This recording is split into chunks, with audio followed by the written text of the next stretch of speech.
And we are live. What's going on, everybody? Welcome back to another episode of the WrestlePurists Podcast. Episode number 92, I believe. Hosted by the usuals, myself, Charlie, Manny the Hooper, and Joe Hulbert. Got a lot to get into today. Of course, we're going to talk about AEW Dynamite. There's some big stars apparently nearing a return in Bray, Wyatt, and Thunder Rosa. So we're going to get into that. And yeah, man. And whatever else comes up, really. We're going to talk some stuff. We're going to talk some graps, man. First things first, please like, subscribe, super chat if you're feeling generous. Always appreciate it. Please turn on post notifications. Hope everyone's doing good. I'm going to start with my fellow co-host, Manny the Hooper. I'm feeling the hat tonight. How you doing, though? I got this hat yesterday before class, and then I've been busy, man. You know, just starting my new job stuff, and then playing with my dogs. Yeah, man. Nice. Normal day in the life of the Hooper, you know? Well, for some reason, my dog was being super aggressive earlier. I mean, he was trying to lunge at me and all that stuff, and I just had to, throw him around and show him who's boss and stuff like that, and he calmed down. Well, I hope you've had a good day, you know? Sounds like it's been a pretty, uneventful for the Hooper. You know, there's usually a weird story about the San Antonio locals, you know, but not this week. Well, today earlier I ate a burger where they had a hot dog in it. What? Yeah. Say that again. I ate a burger. I went to Shake Shack and I didn't know if I wanted a hot dog or a hamburger, and they had a hamburger that had a hot dog in it, and I said, explain what you mean by in it. Like how much of the hot dog? Explain. The hot dog. Can you give a diagram? The whole. But was it like the bun, or was it just like not the bun, just the sausage. The glizzy. Yeah, the glizzy. I assume so. I was just trying to visualize it. Yeah. Hey, man. I don't know if you're trying to get me to say wiener or something like that, or no, I was trying to imagine what you were talking about here. That's fine. Yeah. I appreciate it, man. Yeah, man. We're all happy to see him, man. He's doing good, you know. Yes. Hulbert, nice shirt. How you doing? Oh, yeah. I'm delighted, overjoyed, thrilled, fired up, jubilant, triumphant. It's another beautiful day here in WrestlePurists land, and we have a blue background. We have 4 fired up and excited co-hosts ready to talk about professional wrestling, the sport we love. And I couldn't be better. What a time to be alive, Monty. Here we are again, folks. Peter Avalon on my shirt. Don't get any better than this. Making the sounds, you know. Oh, yeah. Ready to go. Charlie, nice hair. How you doing? It's still red. I haven't changed it again yet. I'm doing good, though. Just had a pretty chill day. I had to take my nails off because a couple of them had snapped, so I'm feeling pretty lost without the acrylics. I'll probably get them replaced soon. But I'm excited to talk about Dynamite. It was a fun time last night, and some big news stuff about it, so I'm excited. Yeah, man. That's good stuff. Why did you not lead your throw to me with nice hair? Because I cut my hair this evening. The shirt, you know, the shirt's the most. Well, you know, it's a pretty dynamic look I'm going for here. You know, it's pretty wild. I don't know if you've ever seen one of these. It's something new, you know. Yeah, I just never seen it before, you know. You know, you're looking clean now, brother. You're looking clean. I appreciate it, bro. I appreciate it. It's a lie, but I appreciate it. Let's dive straight into some super chats, man, because we have got a few. We appreciate them, as always. Please keep them coming, and we're going to work through them. Karan, 200 rupees. Appreciate you as always. RVD rules. First pick whenever I played any wrestling game. Not going to lie. Pop. Yeah, man, he was looking good last night. We're going to definitely get into that one. And again, Karan, 200 rupees. Appreciate you again. Hot take. The Blackpool Combat Club Elite feud underwhelmed. Great matches, but the proof is in the fallout. Hangman, red hot going in, now without direction. Mox the same. Omega Takeshita feels underwhelming. Omega Takeshita, I'd say, kind of at least give it till next week when they're actually going to do like the big, you know, like I guess you would assume like the JR interview, and you kind of have a more idea of the direction how they're going to play that out. And the Hangman point is actually, I think, pretty valid point, to be honest, because like that is true. Like he did go into it red hot, and now it's like he wasn't on Dynamite last night. We don't know who he's facing at Wembley, etc., etc. I guess it just depends on where your expectations were, because you hear Blackpool Combat Club versus the Elite, and I think it's fair to say that all of us were like fantasy booking singles matches. Charlie, famously, begging for months for Nick Jackson versus Claudio, you know, and we didn't get those singles matches that you know, like when you think of a faction feud like that, that's kind of like where your mind goes to, isn't it? But the feud was good, but I do think it could have been better. It probably went a beat far. I think if it ends, it's difficult because I get why they wanted to blood and guts, but I think it felt like it was peaking for Double or Nothing to me personally. And I think the next month of it was kind of like extending it probably a step far, which is difficult because obviously the things that happened in that month that we're glad we had. But I think that's part of it. And then the biggest thing is the follow-up, right? I mean, that's really the issue with some of the things brought up here is that the follow-up hasn't been as compelling, unfortunately. So I mean, I don't know if I can blame the feud on the Kesh Omega because I mean, I think they've just been distracted with the Chris Jericho stuff. And that's been eating up the. I mean, so I'm not putting the blame on that. And then if you look at Hangman, I mean, we've all seen the rumors on Twitter. I mean, like we thought they were going to wrestle the Dark Order or whatever, and then now the Bucks are wrestling. Honestly, FTR. So you know, I know we always give Manny shit about Twitter rumors, but it actually feels very evident that was where they were going based on where Hangman's been since they've pivoted, right? Like it does feel like he's kind of left spare there. So hopefully they have something up their sleeve from him. Obviously, he should be in a big match on that show. It goes without saying. Absolutely. It's almost like Tony Khan looked at some of the matches that he had planned for Wembley and was like, "No, you know." Well, hold on. He probably woke up. He probably woke up from saying, "Fuck, man, what am I cooking, bro? Like, what was I doing?" Woke up out of a trance, you know, and it's like, fuck. We avoided disaster. It was fine. We avoided disaster. We got the tag match that this podcast was definitely hoping for, so we're going to get into that as well. So very happy over here, but we'd like to see some direction for the Hangman because, you know, he's great. So speaking of great, Harry Kane, $2. Joe, you got any lederhosen I can borrow? Look, man. Love for Harry Kane. You know. Why is it? I don't know. He's going to Germany, don't he? God bless. Medical tonight, they're saying? Is that what the word is, Monty? You're more locked in than I am. Oh, no. You've like we were just talking about, the double punch of the 1-2 punch of Jose Mourinho and Antonio Conte just killed your Spurs fandom, you know? And I can't say I blame you, you know? I've said it before. My only sports teams are FTR and the Usos, and one of them don't even exist anymore. So I'm out of the game, really, folks. It's good luck to him. Hopefully, he goes and wins stuff. Harry Kane, where's he going? Is he going to Bayern? Maybe they've agreed a fee, but apparently he's leaning towards staying at Spurs. But it's kind of we'll see how it plays out, you know. Play out, folks. But yeah, playing Bayern. Shout out the soccer fans. Ibrahim Niang, Ibu, backup hangman, as many of you know him as, $4.99. Appreciate him.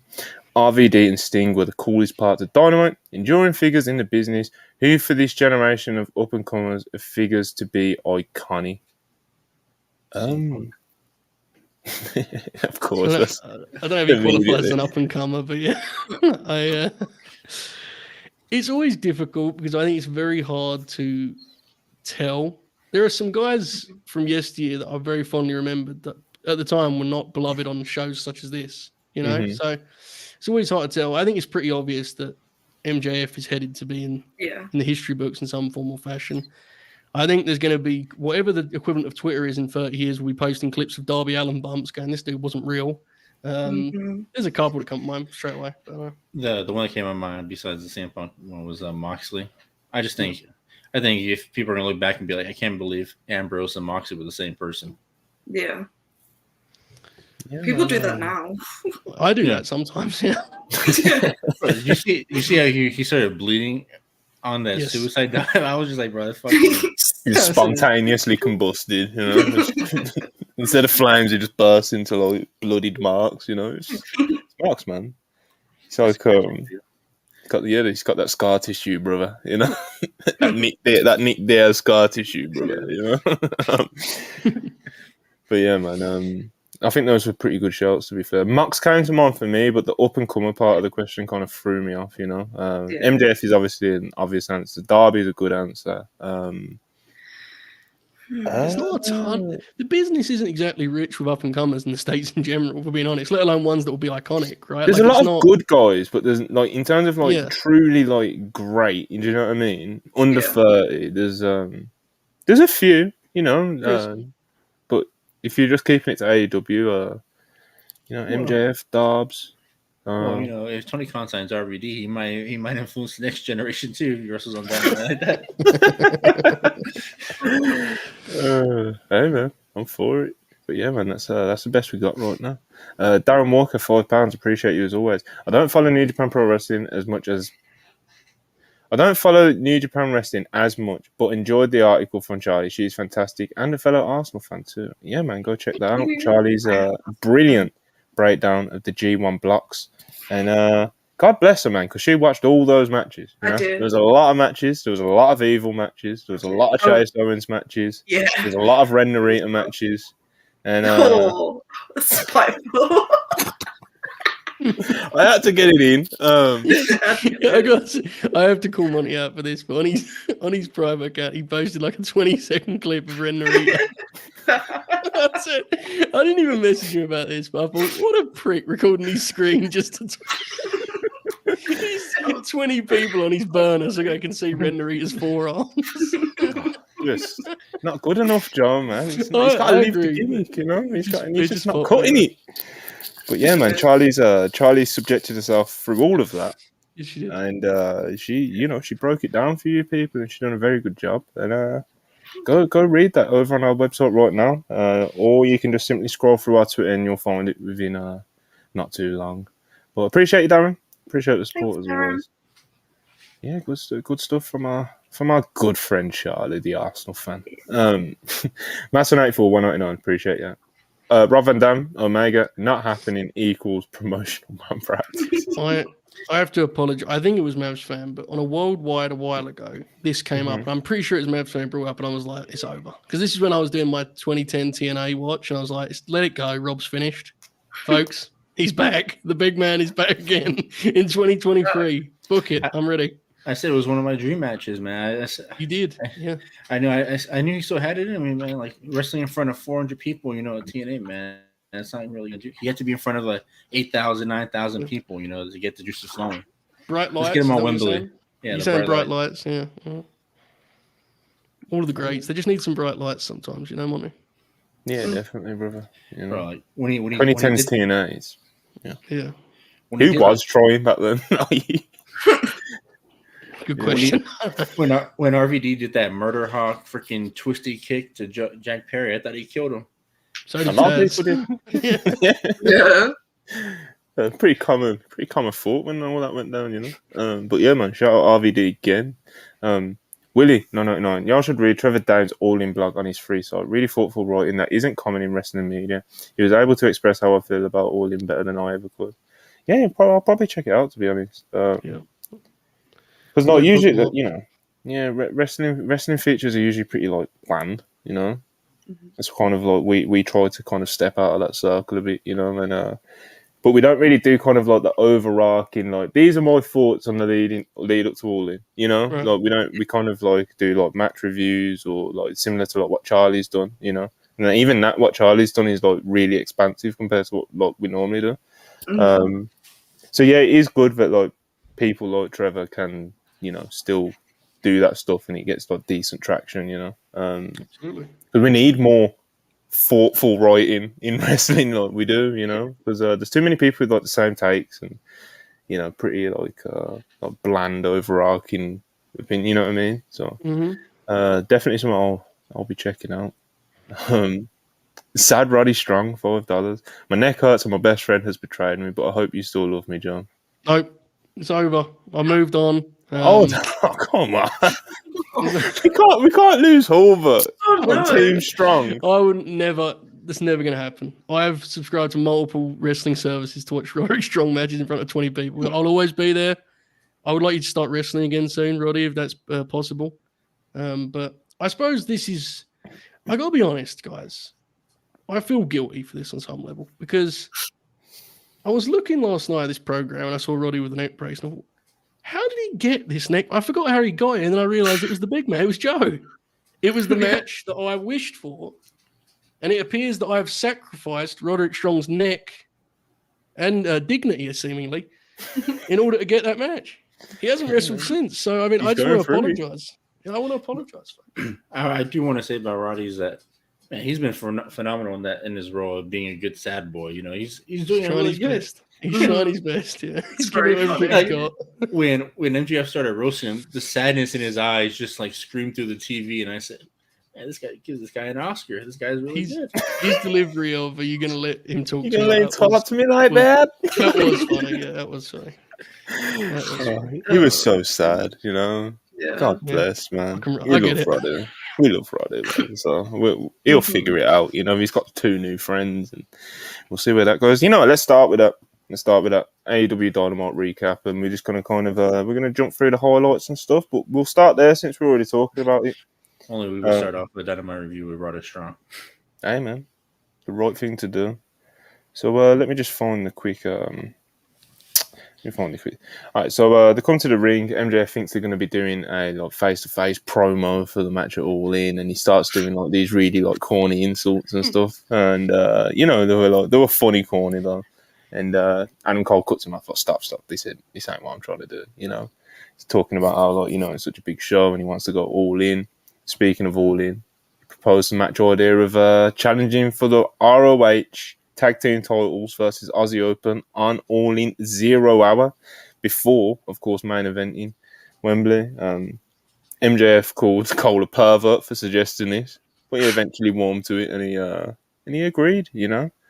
And as he agreed, enters the man at the bottom of my screen, sad Roddy Strong, neck braced up. And he's like, I just can't believe that you do this to me, you know? Teaming up with MJF and not me, you know? It's like, what are you doing, man? And MJF just fucking, you know, he grabs the mic and he just murders him, you know? He just unrelenting, just spitefulness, Joe Hulbert. And, indeed. As previously mentioned, you know, Roddy's like, Cole, you're gonna let him talk to me like that, you know? Mm-hmm. Always knew you wasn't blah blah blah, a real friend, etc. And then the Kingdom come out and he hugs the Kingdom and they kind of give a smirk to Adam Cole, and then Cole gets mad at MJF and pushes him, and then they have kind of a bit of tension and a hug and make up, and that's the end of the segment. But yeah, man, Roddy, man, he's got some new friends, Joe. He does. One quick thing before we get into the segment, because there's a lot to get into here, clearly. It's been interesting since they brought the Kingdom, I don't want to say up to TV or the main roster, but you get what I mean. Since they've been around this lot, Maria has not been with them once, right? No. Which is fascinating to me. That's kind of a bizarre. I don't know if that's setting up some sort of swerve or that's just where they're going. I don't know. But nonetheless, I thought this segment was really good. Last week, I very hesitantly made the comparison of The Rock for MJF. I will continue to be hesitant because I know it's one of those comparisons you want to avoid, right? The Rock is but you got to say this was him. This was a full Dwayne Johnson take on the MJF character. This was, I mean, look, and you know, there's a comment in the chat there about Billy Gunn. It was literally his take on that. So, yeah, I mean, I thought he was terrific here. These segments are the most over thing in the whole promotion. I think it goes without saying. And personally, and this is the big topic coming out of it, is the 0 hour thing, which appears to have been polarizing. I've got to be honest, I think this is really compelling. I'm really intrigued by this. I think it adds a certain uncertainty to the whole thing, a sort of doubt to the whole thing. I'm fascinated by the finish of that 0 hour match because a big part of me is thinking they wouldn't do the angle on 0 hour. But at the same time, the fact they've decided to put that on the same night as the match itself is fascinating. I'm really intrigued as to the direction here. So that's the main takeaway for me. But the segment as itself, I enjoyed thoroughly. Very good stuff as always from these two. Yeah, man, it was. I don't know what they're gonna do, and that's in a good way, though. You know, but like you said, it was kind of polarized, and a lot of people are like, Aussie Open should be having a real match. You know, it's like, well, I'd rather watch them. That's what I mean. I'd rather watch them wrestle MJF and Adam Cole than Action Andretti and Darius Martin. You know what I mean? No offense to them too, but it's just a better match, isn't it? Look, Monty, man, some teams got to be sacrificed. It looks like Aussie Open's going to be the ones to be sacrificed on all. So I think they're going to win the belts. Okay, so you think they're winning the belts, Manny? I think they're winning them. So you think no shenanigans, they win the belts with the double clothesline or whatever it may be, and we roll into the pay-per-view with the things in the same place they are, just have belts now, yeah? Yeah. Okay. It's very interesting. I don't think you're wrong. I'm intrigued, but why would they do that on the same night? You know, part of me is I think they're going to win, but at the same time, I'm not sure because it seems like Tony Khan's really all in on FTR Aussie Open.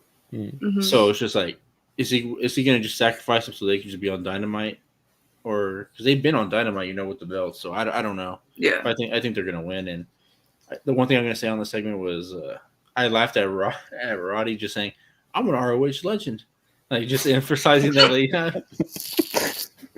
what a beast, and he is. One of them. Yeah, he's on the list. Charlie, where do you think this is going? Do you have any guesses as of yet? No, I don't have any guesses. I do. When they started talking about the match, I was just like, that's so fucking random. But I'm really happy for Aussie Open to be in such a cool spot, honestly. Mm-hmm. I wouldn't be surprised if MJF and Adam Cole win the belts, to be honest. It wouldn't shock me if they did it, but because I don't actually think the turn's happening at All In. I know everyone's convinced that that's how the show's going to end, that one of them's going to turn. I don't think it will happen there. I think they're going to have the match and it will end however it ends, and then they'll just hug, and that's how the show's going to go out. It's going to end in confetti or whatever. So yeah, because I don't know. It's good that you bring that up, to be honest, because I had the pitch that a lot of people have had over the past few weeks of you do the Cole turn in the main event, etc. But it's now that they could potentially win in some tag belts.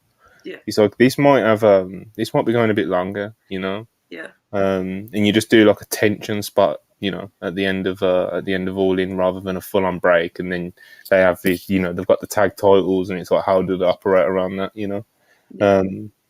Because originally I was thinking it would be cool to just do the Adam Cole turn in the main event, but this kind of now I just don't know, I just don't know. I saw a lot of time. I'm not knocking these takes. We have his opinions ultimately, but I saw people saying would they do this with insert famous main event of yesteryear? And it's no, they didn't do that. But that's kind of why this appeals to me, because this does feel like frankly, a borderline insane play on the biggest show you've ever done to book this match. And I say that with love, because I appreciate the kind of creativity is not something of it, man. But it's kind of weird and daring and odd, and it catches you off guard, and it makes you wonder that it adds a certain doubt, a cloud over things. And I don't know. I find it to be very compelling. Obviously, there are some scenarios here that are nightmare situations, and I assume MJF is going to put together a match that is much more house show-esque, I think. I'm not sure he's going to be going up to Mark Davis saying, "Give me your hardest job, bro. Let's go. Let's tear it up," The vision of them trying to hit the double clothesline on either Kyle or Davis is so funny, because they're both over 6 foot tall. So I don't know how that's going to work. I still think that did strike me for sure. Go on, Manny. I still think that they're going to still have a serious tag mixed in with that. I mean, I think both are going to. I don't know how you're going to do, because I honestly think that both the tag matches can go 20 minutes at the most, and then the main event's probably going to go a little bit longer. 20, you think? Yeah, I think they're going. I think go longer than that. But yeah, FTR Bucks are going to go a while, but yeah, we'll see. Yeah. No, I was talking about Aussie Open and. I thought you said both the tag matches. I was just oh.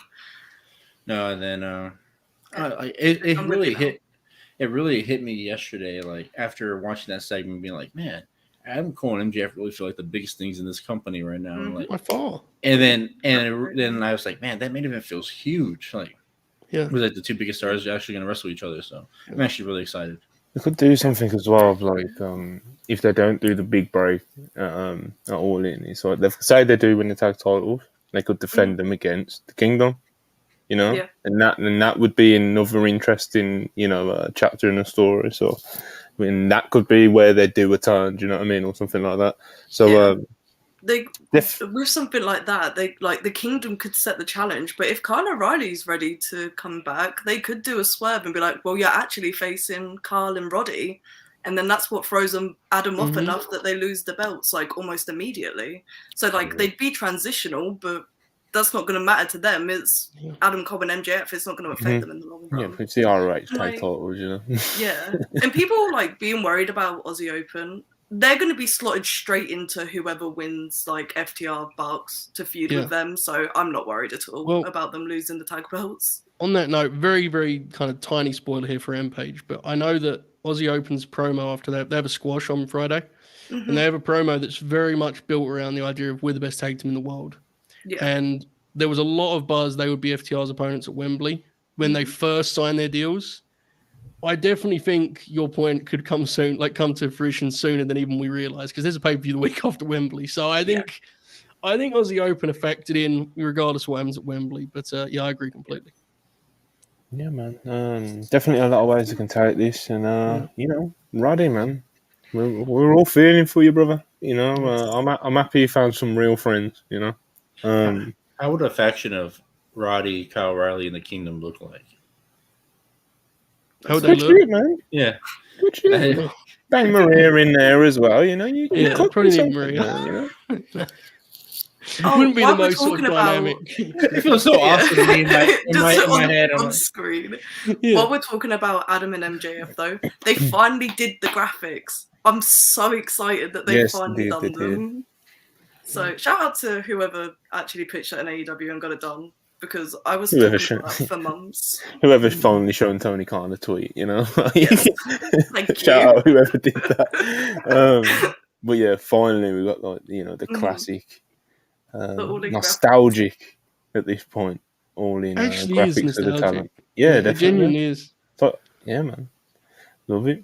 And you see the MJF one, like the old one next to the new one. Mm-hmm. It's like, oh, he's all grown up now, From the opening match to the main event, how cool! Mm-hmm. Yeah. God bless. And then the other ones where it's like, guys that were linked, like Adam Cole obviously has been linked to the Elite for the longest time, and he was elsewhere at the time. And even when I saw the FTR one, it was like, that was when they did that show, was when the whole thing was going on with the Bucks would put in their bio, one day we'll wrestle the Revival, and it's just fascinating the way like these things come together. Adam Cole's going to main event All In, and the road to that point is more winding than we ever could have imagined, but it got there in the end. So. Well, it's funny because Britt Baker said a long time ago that WWE didn't even let Adam Cole be at the show. So I mean, now he's the main eventing it, so fucking rules. Yeah, man. Good stuff going into AEW All In. Manny, what was your favourite part of Dynamite last night? RVD and Jungle Boy. Absolutely. Let's get into it, man. Rob Van Dam, he was looking good, man. When he first made his entrance, everyone popped for the song, of course, but he kind of walked a little gingerly down there. A couple of warning signs, but as soon as that bell rang, brother, he was all in. Excuse the pun. He was looking good, man. Apparently, there was a report from Sean saying that people in AEW are very happy with his performance, and it's not surprising, man. Not surprising at all, but this is good stuff. Jack Perry eventually gets away with the win after, a bit of cheating, even though it was FTW rules, but, he still hit the low blow and the roll up, etc. And, we got away with the title, but a very good, impressive showing from RVD is probably the story coming out of there. And we'll see if he makes it on the All-In card, because I still think that's on. So, he better be. Man. After a performance like that, so anybody that don't know for NBA, I think it happened in 2011 or 12 or whatever it happened. It was when the Clippers didn't let DeAndre Jordan out of his hotel room. They try to keep him hostage so he wouldn't sign with the Mavericks. I hope Tony Khan did that with Rob Van Dam. He said, "Bro, you ain't leaving this arena until you sign this deal. I'm going to give you $700K, bro. You sign it, and you're a wrestler now for all. Hey, man, you make that face, but bro, he's gonna. Hooper, if you and I had a promotion, could you imagine the money we would burn through on our projects? and my pitch to it would be like, you give him all this money, we'll make it back on the merch. You see his merch with the crazy stuff on it. Manny said the words there in a row. My pitch is, we give him all this money. Nailed it. Beautiful. Look, man, I'm with it. Ain't my money. God bless. Give me his graphic. Yeah, man, let's spend this billionaire's money. Let's do it. I'm all for it. And then I'll be like, man, we got new TV rights coming up, man. We'll be able to afford it. There you go. But yeah, cool. But Big Man was looking good. He was. He's at that point where, like, you can tell physically he's beat up, but the muscle memory is such that he can do almost all of his stuff flawlessly. Like, he's a step slower, but it looks great. It's just getting him from A to B sometimes. Yeah. It kind of dawned on me last week, and we talked about this then. Like, I was very out on this idea. It just didn't interest me. But it dawned on me as I saw him last week. I thought, I have mistaken Rob being washed for Rob just not caring about the places he'd been previously. And I think it was pretty apparent here that, like, Rob was really motivated and wanted to show out and give the people something worth it. I mean, they were obviously on board anyway. People love Rob Van Dam, but he made it. I think he really worked at a level where he was making it clear to the audience, I'm not here to just be like a nostalgia. I want to bring it. I want to do my legacy proud. And I thought he did. I thought he had a great performance.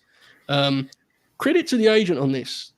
I thought this was really well put together. I thought they did a really good job of giving it set pieces, letting Rob his signature stuff, and just the flow from one to the next. I thought was really well done. So I thought this was a smash hit considering the circumstances. It's probably the best Rob Van Dam match since best singles Rob match for a long time, folks. The past decade, I mean, honest, because I know he went back to. He probably had a good one when he went back to WWE with someone. I don't think he wrestled. Right? Did he wrestle with them again? Yeah, when he went back in like 13, 14, it was still nearly a decade change, around that space. But I don't know. I didn't watch that run, but it's been a while. I'll put it that way. I thought he looked really good here. I enjoyed the match a lot. I will say his 5-star splash still beautiful.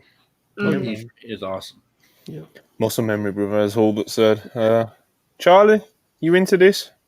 I was excited about it after seeing the crowd reaction for RVD last week. And he delivered, man. This was such a fun match. Like, him and Jack Perry had more chemistry than I was actually expecting. And I'm high on Jack Perry anyways. But they worked together really well. I enjoyed it a lot. Yeah, a lot of people have brought up the 180, yeah. What does he even call that, bro? Tomahawk kick? I don't know. Yeah, some shit like that, I don't know, man. Guillotine, I'm all in on karate, man. I mean, shit, man. If you're going to move like that when you're 50, fuck, I'll do some karate. Taz popped huge and they went to an ad break, and Excalibur was like, that reminds you of that conversation we had earlier, because Van Dam is like infamous for being one of like the stiffest pro wrestlers ever. And Taz was saying, oh, yep, still there. Still the Van Dam that I wrestled all those years. I mean, it is, seriously, Taz was talking about wrestling Rob, and it's like, Taz hasn't been full-time active for, 22 years? Something like that? Been a minute, man. Yeah. Been a long minute. Rob's out there playing the hits. They're peers. It's staggering. So, God bless him. I really like Jungle. Like Jungle Boy to me was always like a cool wrestler and all that or whatever. But I thought last night he was awesome, just copying the moves of Rob Van Dam and all that. I was like, maybe you should just add all his offense to his offense, and just be like an ECW wrestler. Yeah, he's very good. Yeah, man, it's good stuff. Good stuff. Hoping we get some sort of tag match at All In. Yeah. Hook and Rob Van Dam versus Jack Perry and Sabu. I don't know. Put him back with Christian, Jack, and have Christian do the bit of he's actually the greatest ECW champion of all time, which I believe was Cardona's bit, but let like a good wrestler do it, and then go from there. I'm sorry, folks, that was unnecessary. I took a long way back round there. That was unnecessary. Christian would be great with that, though, to be fair, right? Yeah, he would. As a true ECW legend, I can tell you, folks, he would make magic with that for sure. Doing that alongside he is the TNT champion bit, that's such a good combo. Let's dive into a couple more super chats if no one's got anything else to add. All right, super chats. AT $4.99 super chat, appreciate you. Respectfully, you guys not being on yesterday was a goddamn travesty. What the hell was that about? I just I didn't make the town, brother. It's ruled. It's actually ruled what happened here, because I couldn't make the show anyway. I text Monty 2-3 hours before our usual show time. I was like, sorry, bro, I can't make the town tonight. And he was like, that's fine, we're not doing it. I was like, fuck, all right. Didn't mean it cause that much trouble. So we do the watch along as well. So it's like, you can join us over on Twitch, and watch Dynamite with us. So we still done something yesterday. It's just yesterday earlier on in the day, I knew I was going to be busy with a few different things, and it was just like, if some really big breaking news or something comes up, then we'll go live. But if not, we'll just do the watch along tonight. So that's what we went with. And the Wednesdays will be kind of like, maybe we'll do it, maybe we won't. It's just that we've been doing it consistently now for, quite a few weeks. So people, of course, got used to the time slot. But, man, watch along up on our Twitch. And that'll definitely be something that we do every Wednesday, though. Yes. So, we'll still do some Wednesdays. It's kind of my long answer to that one. Andrew the Giant, £5. Appreciate you. Speaking of up-and-comers, can't forget about Dom and Rhea continuing to pop numbers. All jokes aside, WWE seem to be very behind Dom. Can he deliver? Bro, he's already delivering. Like, I was talking to Ibu about this, and he went on to do a tweet about it. Dom is, like, legitimately the biggest draw in NXT USA Network, like, history. Which is, just because they may have done, like, better numbers in the Wednesday night War era, like when they were going head to head with Dynamite and it was still fresh on TV and stuff like that, and they still had like the Adam Coles and stuff for the world. But that was more of like a collective. But in terms of like one singular draw, Dom Mysterio is moved the needle to like, I think they've done like a 0.23 on fucking Tuesday, which is like, that's not that far off Dynamite, bro. Dynamite done a 0.29 last night. You know, and it's like Dom's got him back up to like, I think they're around 750 viewership. 0.2, it's just he's a draw, a legit draw. Also, Rhea should have come up. When we're talking about like younger wrestlers who'll be iconic. I mean, Rhea's definitely one. Yeah, I was trying to keep it AEW to be honest. But Rhea definitely, bro, definitely. Yeah. I want everybody to get your spreadsheets out and start making your case for Dom Mysterio as an Observer Hall of Famer. You see the way he's moving those viewerships? Just save that for when you vote him in 20 years. Manny's a true student of the game. Some of you folks out there, when you hear spreadsheet, you might think like star ratings. Manny has gate receipts. He has demos. He studies the game, the business more than anything else. That's why he's the hooper. Tremendous. Yeah, man. Good stuff. Yuzura Hart, $5. I want Hangman's match set, but I'm equally put off by Punk seemingly going for a fifth Joe match. Surely there's better option. Where is Jay White? So I'm all in on Samoa Joe. So me too.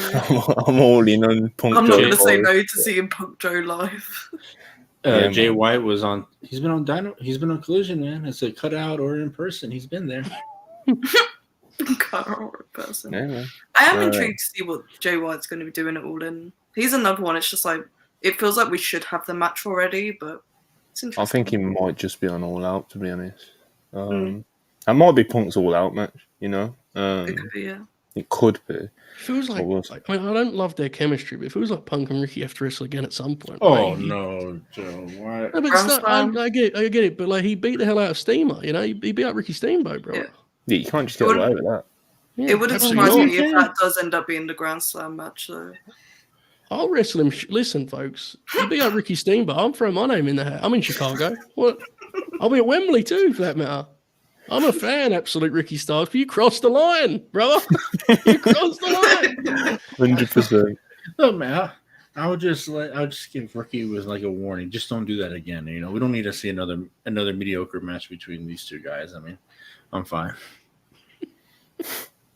Hey man, regardless of like whether you thought the match was blow away or not good or anything, definitely the people were all for it. You know, like that atmosphere on Saturday was like great. You know, which is hilarious because it was on at the same time as SummerSlam, and that had the most heat of any match that I saw that weekend. So the people are still into it, even if the matches aren't 5-star blowaways. You know, and I don't think they're bad at all. I think they're actually. No. I thought it was pretty good. I had a good time with it. Yeah, but sure.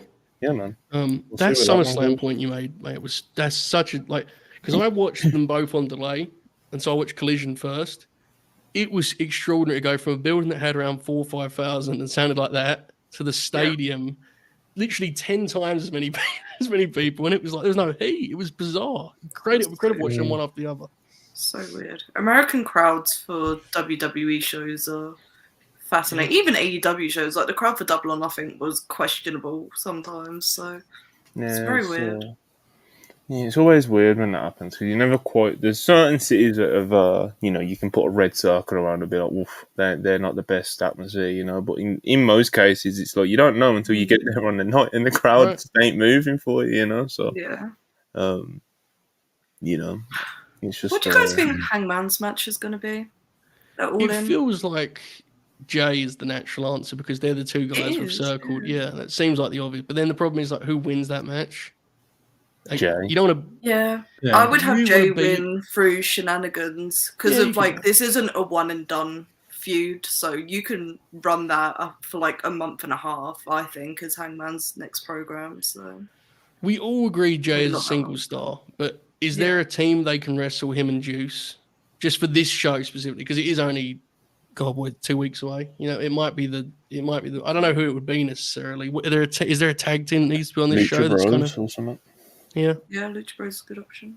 Lucha Bros, maybe. Obviously, Aussie Open are already on the show now. Bucks and FTR, they're already on the show now. So, Lucha Bros would probably be the next top tag team. Right. Yeah. We will see Jay as a singles guy here very shortly, and he won a singles match on Saturday. But on AEW TV as of late, it's going to be fair to Juice Robinson, right? They've been doing it together very much, and they've been great. So it's tough, man. Sony put me on the card. Dragon Master is saying, what about Hangman and Ibushi? Dave did say Ibushi was going to be on the show, right? So, I don't know, did he? Maybe he did. This is a good point as well. I remember seeing them against Jay and Juice. I remember saying this as well. Okada did say that he wants to be at Wembley, so it's like from Tony Khan for getting him on Wembley. You know what I mean? Shingo's in town as well. Like Hangman vs Shingo is a match that I've been talking about for like 3 weeks. Yeah, that would be great. So Charlie? You probably know better than us. So Shibata's in town, right? Yes. Ishii. Yep. Shingo. You just said any other heavy hitters from New Japan? Zack Sabre Jr. That needs to be on the card, right? But any El Desperados or anything? Not that I know of. El Fantasma. El Fantasma's in town. David Finley's in town. Oh my god. The Bullet Club Civil War tag. That laugh was, man. I'm gonna be honest, folks. If they throw up a Bullet Club Civil War, if that graphic comes up, Charlie will pop huge, and the only other person in Great Britain that will pop will be Papa Holbert. Will go, well, hold on. Bullet Club Civil War. Hang on a second. Oh, good shit. Yeah, good stuff. I want it just because it would be so funny and I would enjoy it. And everyone else would hate it. Honestly, and I know this doesn't make for the best content at times, but I've reached the point of Wembley where it's like total zen, where it's like, this show's going to fucking roll. They could honestly put Finley on there in a single and I'll be like, good for Charlie. I'll be there. I'll be fine. Look, they're doing Bucks FTR. We're playing with house money, that's all we need. Everything else is just a bonus at this point. I'm going to throw a match out there that I want to see. I just thought about it right now. Go on, mate. I want to see Shibata versus Nigel McGuinness. I'm just throwing that out there. Wow. Christ. Like a science experiment. Oh my god. Pushing mental limits, After watching the G1 earlier, I just want Eddie and Ishii to be like an angry old man tag team. So have them team together at All In and have them face Claudio and Yuta. I think Ishii like that. You'll get some wins. I would legitimately. I think Eddie's going to have bigger fish to fry as a singles, thankfully. But if not, I would think they should genuinely explore trying to get Ishii for like an extended period of time for that team. Like that team would be. It would be amazing. I want them to do World Tag League. Like, I just want them to wrestle together all the time now. Like, those two wrestling, the Bucks, FTR, Juice and Jay, Aussie Open. I mean, oh my god, the Guns would, like, bump for them crazy. Yes, they would, It would be, I just want to see wrestlers just, like, interact with Penta to see what kind of Penta you're going to get tonight. That's what I want to see. Yeah, you never know. As we found out on this show, you never quite know. Fascinating. Alright, so news is just breaking now that WWE's board of directors, once the company's been merged, will not include Triple H, and it will include who am I looking for here? Vince McMahon, Nick Khan, Coonan are all already on the WWE board of directors, while Tellum is a brand new choice. Where's this? But of course, Triple H hasn't been. He's like the big omission from it because they've cut down the amount of board members they're going to be having when they've done the merger. But yeah, Triple H will no longer serve on the board of directors at WWE once his merger is complete. So that's interesting. Yeah, that's interesting. We'll see how that one goes. Joe, any predictions? You're all going to end in tears? Listen. If it's a professional wrestling topic and the question is, will it end in tears? The answer is always yes. Never, ever say anything but yes. We haven't spoken about this for a while, but as soon as Vince re-emerged, you knew my response that morning, which is good luck. That bridge will only extend so far.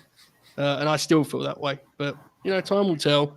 In all seriousness, jokes aside, and obviously fuck Vince McMahon, I'd rather he not be part of the industry, but the chances of that at this point appear to be zero. It seems like he's going to be around forever. So we shall see, but I can't say I'm surprised. Harry Kane's agreed to leave Tottenham for Bayern Munich via David Ornstein of the Athletic. It was a very dramatic shift in news story there. We're getting the big breaking news. You know what I mean? One screen for Tottenham fan. He was brought up earlier, and he's agreed to go. Bayern Munich. He's making the jump over to Germany, but not too much on that. I wish I remember it. 20 minutes ago, I called it on here. I said, "Why does he go to Bayern?" The brave call. 30 minutes ago. Once the fee's been agreed, everything. But yeah, good for him, man. Good for him. I hope he goes and wins a bunch of stuff. Possibly, yeah. Possibly. But yeah, Charlie. Yep. Bucks FTR. We're getting it.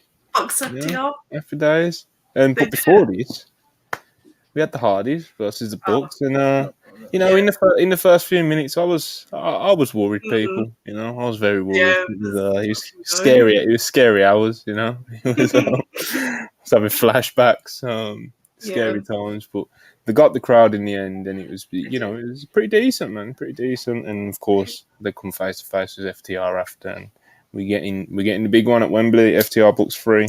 But Charlie, what did you make of all this? Whilst I get this Triple H news on the Twitter. We talked about the match in a group chat beforehand, and it basically went how we predicted. It was less than 15 minutes, and they just kind of played all the hits, and the Bucks won, and it was a means to an end to set up the FTR match. And the match itself, I thought it was actually better than the Double or Nothing match, which it wasn't hard because the Double or Nothing match was not great. Let's put it like that. I don't want to disrespect either of these tag teams, but obviously the aftermath is what kind of got me. That's all I tweeted about after that. I didn't tweet about anything else on Dynamite, I realised after. But we're getting the Bucks FTR match, and I could not be happier because that is literally all I wanted out of All In. So I'm all in. Beautiful stuff. Tremendous. Very fired up. Hulbert, I know you're fired up. You've already told the people you're fired up, and yeah, man, tell us about it. Talk to us about it. Well, I have to say, I thought this Hardys match ruled, and I'm not going to apologise for it. The Cheyenne was a little scary, to Monty's point, and Jeff is, bless his heart, he's very slow. It's unfortunate. He's slowed down dramatically. But they got into this finishing stretch, and the people were rocking. They were jumping up and down for this deal. They were into it, dueling chants. I thought the match was a hoot. The thing with tag wrestling is, if you just understand the structure of tag wrestling, even when you're as beat up as the Hardys are, you can get to something that's watchable.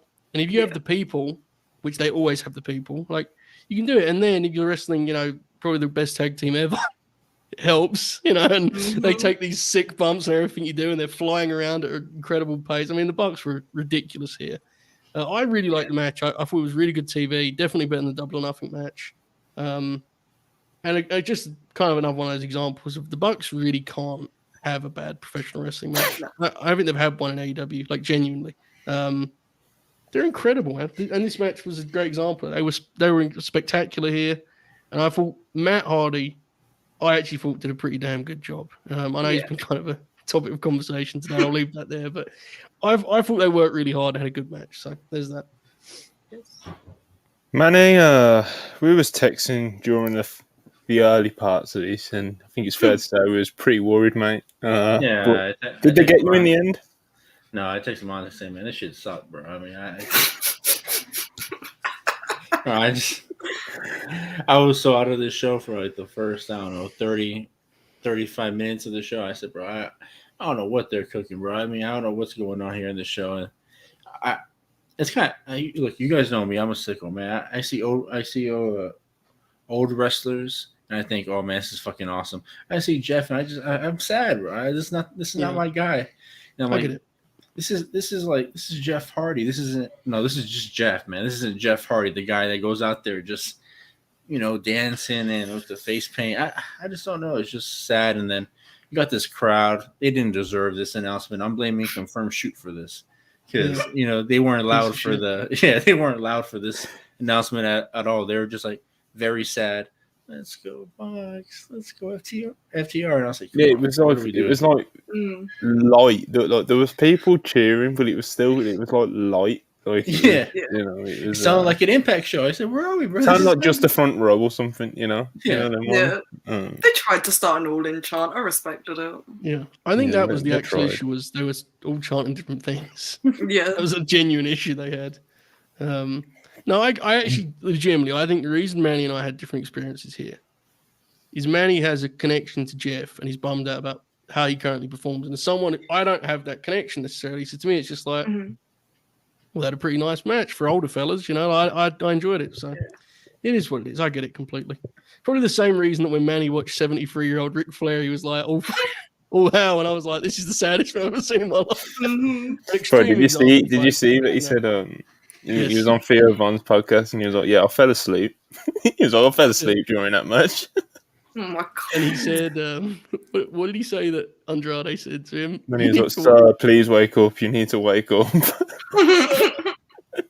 As he's slipping the brass knucks on it, bro. I remember that like vividly. You know, like Ric Flair's like trembling hand and fucking Andrade sliding the brass knucks on it. Was. I gave that star an extra star. That match an extra star. You were honestly a sicko for enjoying that, but that shit was that was horrifying. Bro, and he said he'd done the heart attack spot so everyone would slow down. I remember vividly, like, I mean, I knew I shouldn't watch the show, but it's one of those things you had to look at, I guess. It's like, he came out and he was like struggling to walk with the belt around his waist because it was too heavy for him. And I was like, oh my God. Big goal, this is the real thing, you know? Do you remember that? Like, he was like holding onto the belt. Yeah.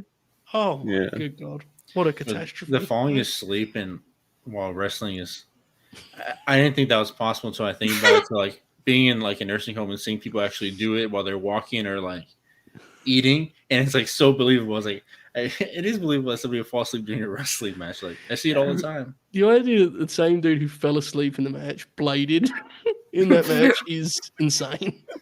I told you if you when he's looking up at the lights, man, it looks like for a second you see his soul fly up, and then he just comes back up when Andrade wakes him up. That's, like your take on the match is that like. In Rick's mind, he died in the middle of it, right? And he kind of like, but he went to heaven, basically. Yeah, he went to wrestling heaven. He like, you know, everybody talks that talk saying, "I want to die in that octagon. I want to die in that boxing ring." Rick died in that ring for a minute or two. You know, he did what everybody says they want to do, and Andrade brought him back. Do they say that? I know Ric Flair said that. Ric Flair said that a few times leading up to it, which was pretty scary, wasn't it, Joe? I remember us talking about this, saying that Ric Flair said multiple times on podcasts and interviews that he would be perfectly happy with dying in the middle of the ring one day.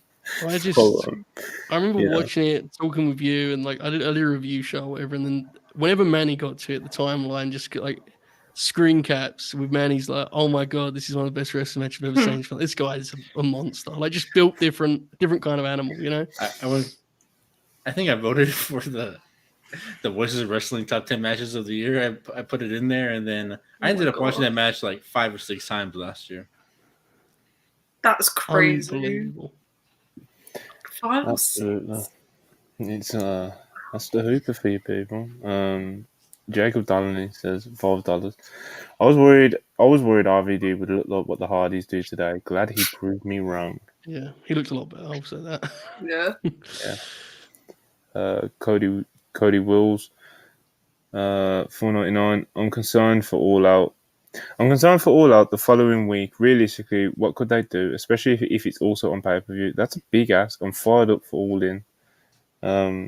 It is a big. The double pay-per-view thing is kind of crazy to me. You know, not doing any sort of bundle. Like it doesn't affect us really over in the UK. You know, like I think All In's $14.99 on Fight, which is hilariously cheaper than All Out, which is like $17.99. But you know, like we're only in it for like $35-$40. You know, so it's you know it's very different to 50-50 back to back. You know, $100 on Graps. Like, so, I don't know, man.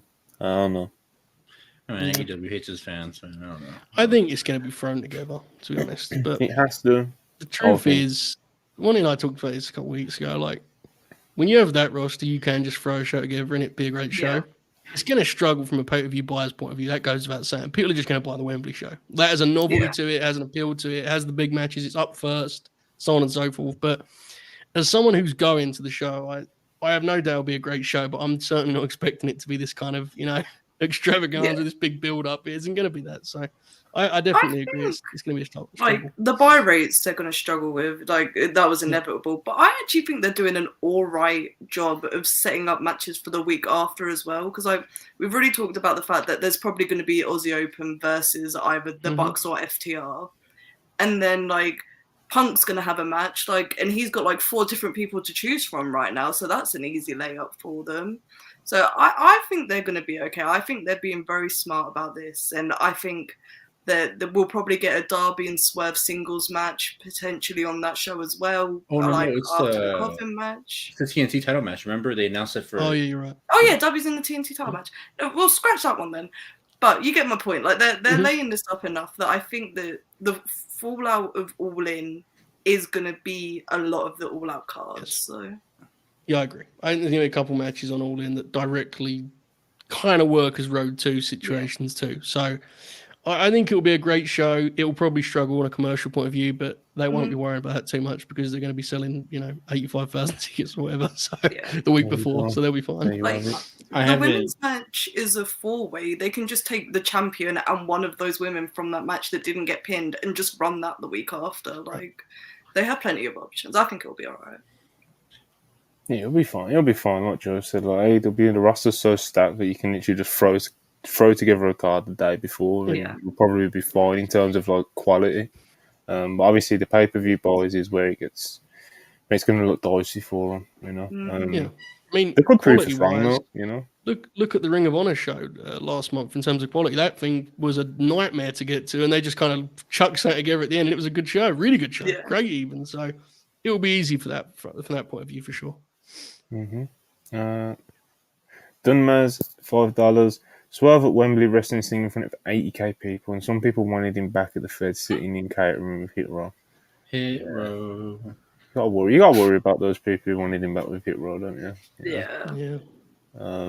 Someone replied to one of our tweets when we just tweeted like the Mogul Embassy entrance, and it was like, "Oh, he's with a bunch of nobody jobbers. He should be back with Hit Row." No, he was like, "I'd rather see him with Hit Row," and he got absolutely flamed, bro. I think even Swerve quote tweeted him. Like he got absolutely flamed in our replies, man. How do you see those motherfuckers on the embassy and say these are jobbers, bro? Those are fucking monsters. I don't know. You see Big Bill, Brian Cage cosplaying as Sting, and you got AR Fox looking like a badass. You got the Gates of Agony, bro. These are killers. I mean, I don't know what you want. This is like the best faction in AEW.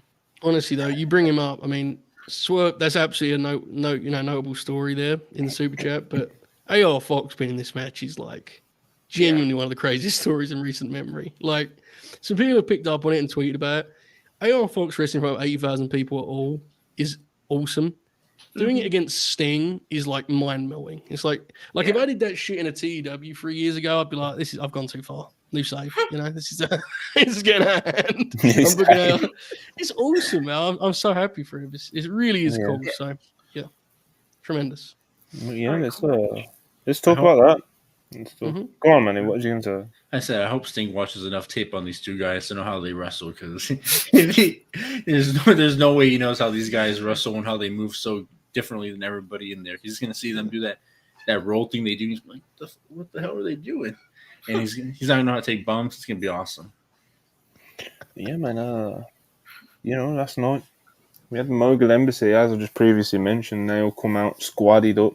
Looking just the presentation was great for this, like the first guys come out, and then it kind of builds for Swerve and AR Fox to come out, and they make their way to the ring, squadded up, and they're starting to cut a promo. Then Darby interrupts. Darby comes out.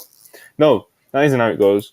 AR Fox calls out Darby. That's how it goes. But they didn't really cut much of a promo before then, other than Mogul Embassy good. And then, like I said, AR Fox calls out Darby Allin.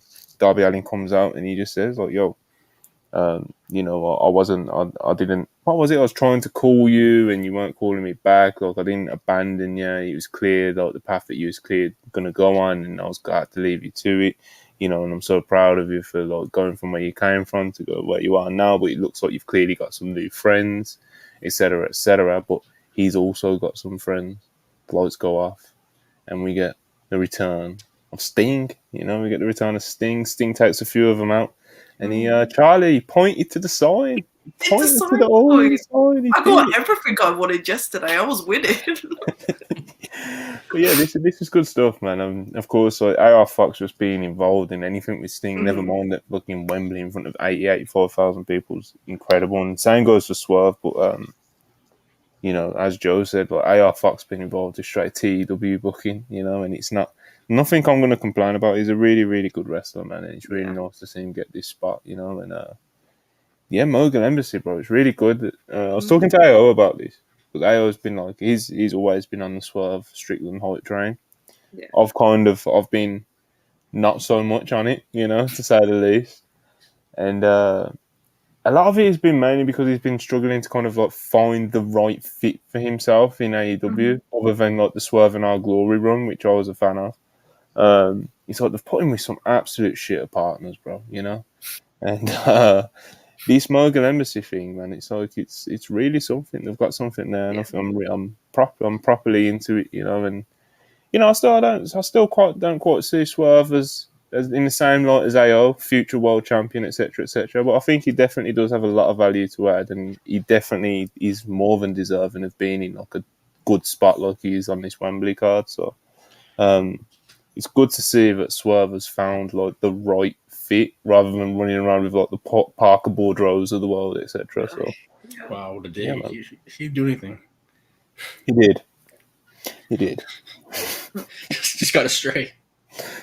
Hey man, I ain't feeling guilty about it, you know.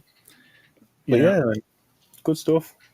I'm still kind of like shocked that you don't see him in the same picture, the same light as like the future world champions, because I see him in that same group of Adam Cole, Andrade.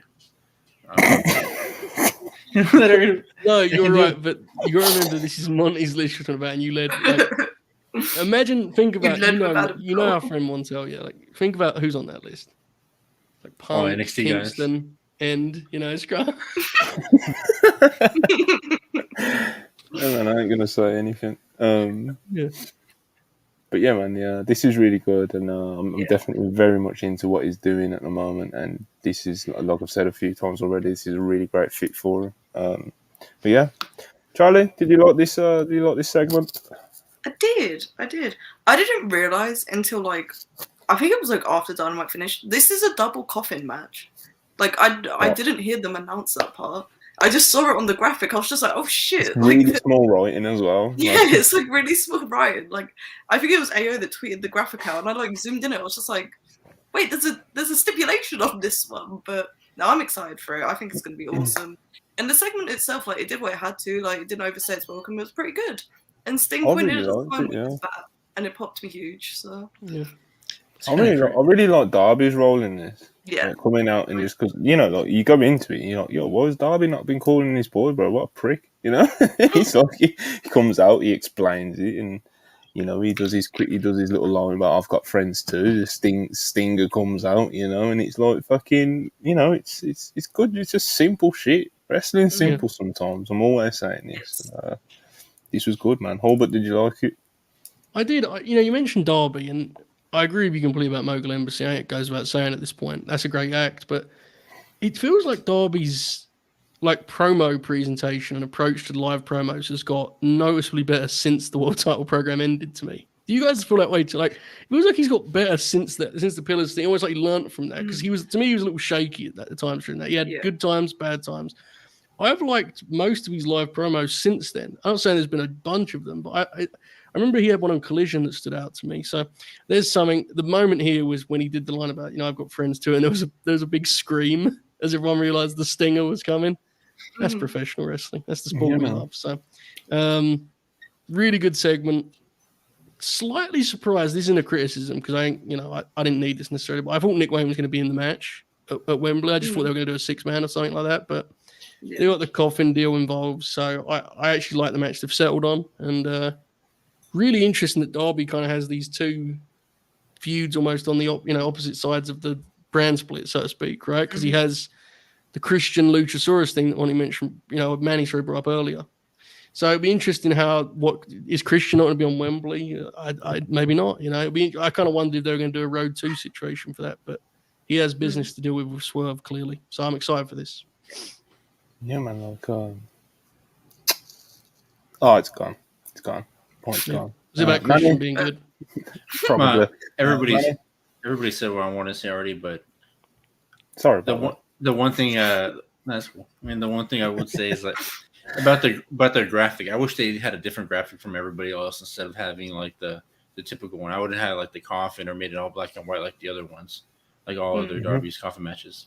Yeah, it's just from an aesthetic point, You are known as the artistic one at WrestlePurists, so Absolutely.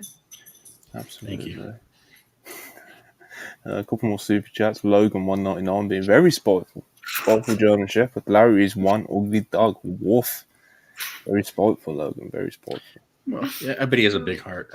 So I'm sure he does. Yuzora Heart, $2. Charlie, don't you dare meme Finley onto All In.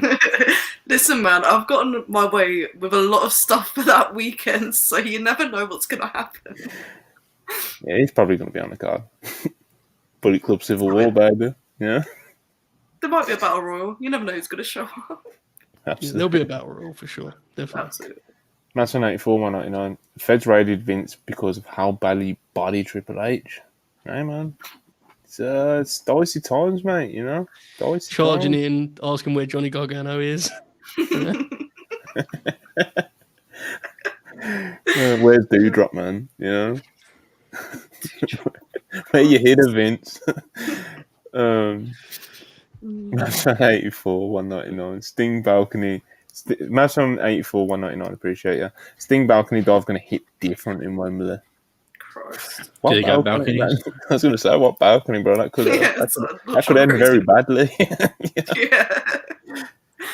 Yeah. Interesting. I appreciate the idea, though, All right.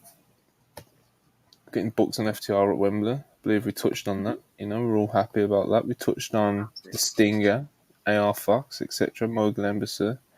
Where do we want to go next, Hulbert? Throwing it to you. Throwing you the ball, mate. Let's go to the opening segment. Let's go to some JAS lore, drama, theatre, cinema, dare I say.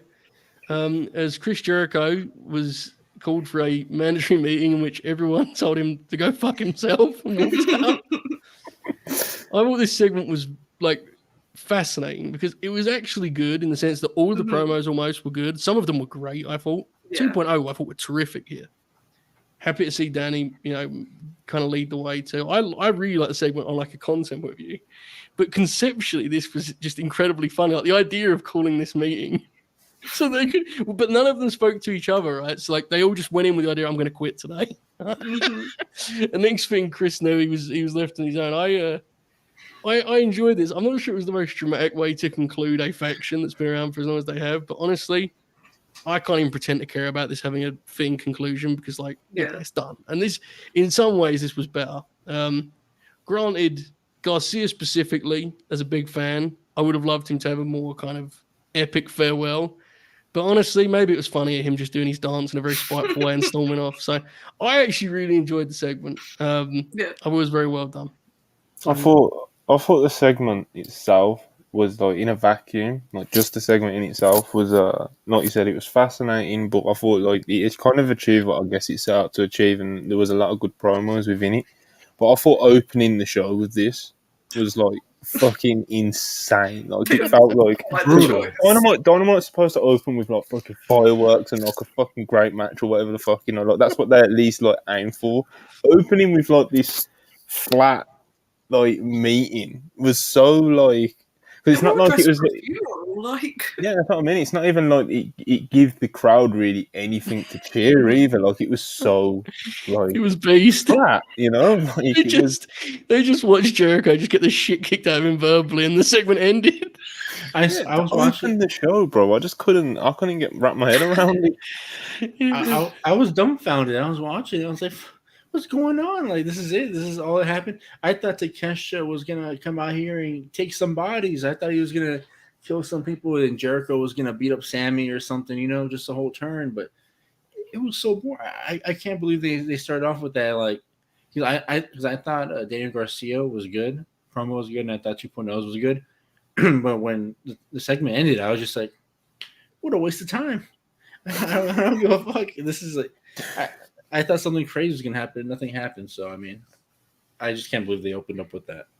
Yeah, man. It's not even like if you set up, yeah, that's what I mean. Like in a vacuum, it wasn't ass or anything. I just thought the choice of opening Dynamite was fucking fascinating. Like if it was in the middle of the show, you know, like that's a completely different thing. But typically, what we're used to Dynamite opening, even if we're used to seeing a match, but even if it's going to be a promo segment, it's usually like a huge like promo battle or something like significant, you know. Whereas that's diminished the significance of this because the JAS have literally just split up. But like I said, the crowd it didn't give the crowd anything to get them going, and I think that kind of led into why the Bucks Hardys match was like so flat at the start. Like they weren't blowing anyone's minds. Let's get that straight, you know, in the first few minutes of that match. But like the crowd was, like, I think Charlie mentioned like funeral. You know, it's just. Mm-hmm. You know, it has been suggested in the chat that they should have fired the fireworks off after Yvonne left Jericho, and I am now so upset they didn't do this. The idea of Chris standing in the ring on his own and the pyro going off and Excalibur going, "It's Wednesday," and you know, we are here, folks. We're rocking AEW Dynamite. That'd have been something. That'd have been tremendous. Also, I thought it was funny that Tay Conti said, "Oh, I'm pregnant." Wait, and then she stayed quiet and waiting for like a pop, and then they're just like quiet. And I said, "Oh, this is brutal." Just like this is just. It's just. See, the one thing, the tire thing was interesting because Chris is. Chris isn't the babyface because he's a prick, right? Like he did cheat last week. But I didn't know how to necessarily. But the Ty thing was where it was, you know, like when he said the deal about how much he done for Ty J, it's like, well, I mean, no, but you know, sure, we could pretend. So I thought it was interesting that part of the deal. Now I think it will make more sense because next week it feels like Chris is going to turn Don down, right? Next week, and Don's going to be like, it doesn't matter, I've already got someone. He's from Great Britain and we'll wrestle you at Wembley Stadium. It feels like it's going to be the deal. So I think Chris is going to kind of, you know, do right and kind of right his wrongs next week. Very funny, by the way, that this was the opener for a show in which 2.0 were just total stooges in the main event. Yeah. Fair. It's not any repackage them, let's be honest. That's who they are, right? I mean, here's what it is.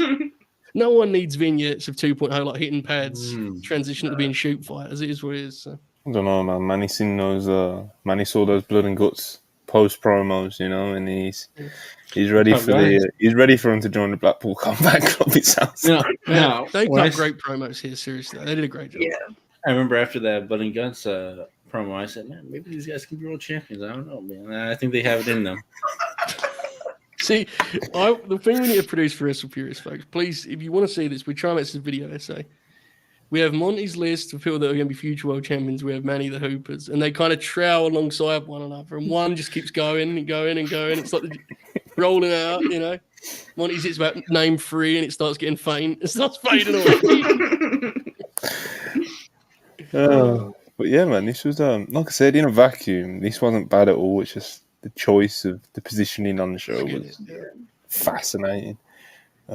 Charlie, did you have a favourite promo in this? No, I thought most of them was pretty good. Yeah, they all hit the notes needed. Yeah, man. Daddy Magic's Kevin Steen shout got some response, right? People kind of always excited. But Manny was really excited. Right? Manny texted me immediately. Yeah, why did they bring up that moves merchant? Was his exact words. I said, "Bro, people like Kevin Owens." You know? As soon as he said that, I said, "Oh, fuck off, man." I mean, like.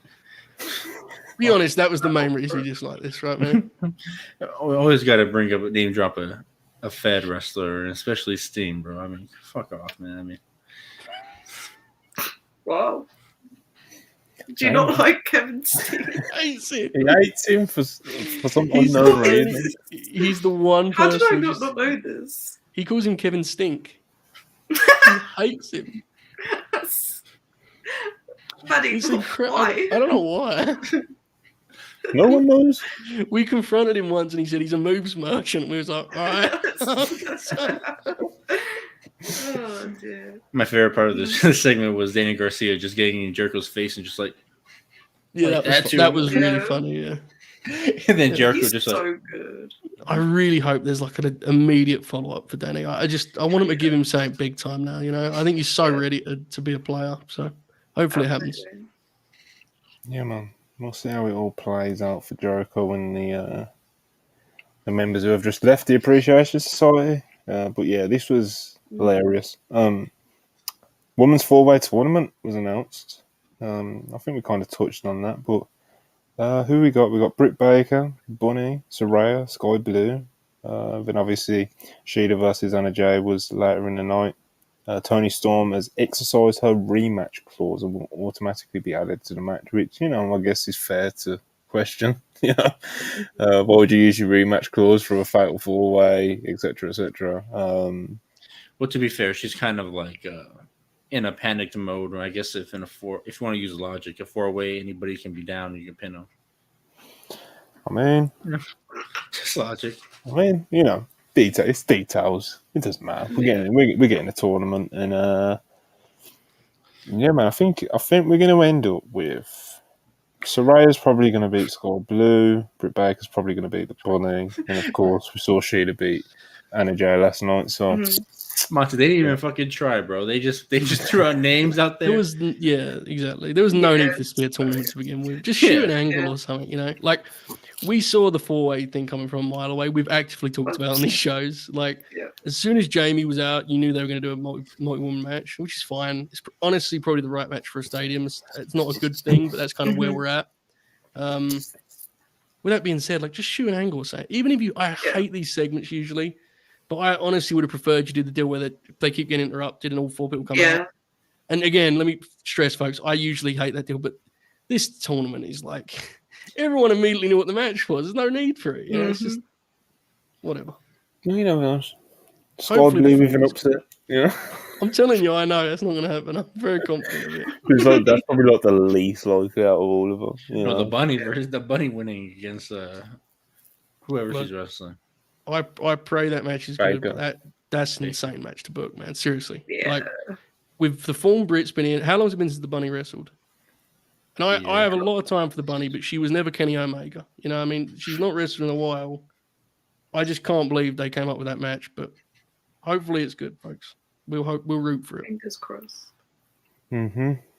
Yeah, we'll see how it all plays out. I think the match, like we said, the match is pretty obvious what it's going to be, and hopefully the tournament matches are pretty decent, you know? Pretty decent to pretty great, you know, hopefully. And, yeah, man. What else did we go to? The Blackpool Combat Club promo. Got there in the end. And, you know, Mox was just, you know, he was talking that talk, brother. You know?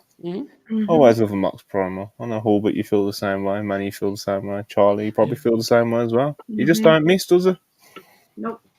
Absolutely not. I will say, though, I'm ready for Eddie to be back, so he has something that's more tangible, something more interesting from a content point of view, you know? Like, this is I think the matches have been fun, but it's very much a placeholder. I'm ready to get Eddie back so this Moxley story can pick up where it was. Absolutely. Yeah.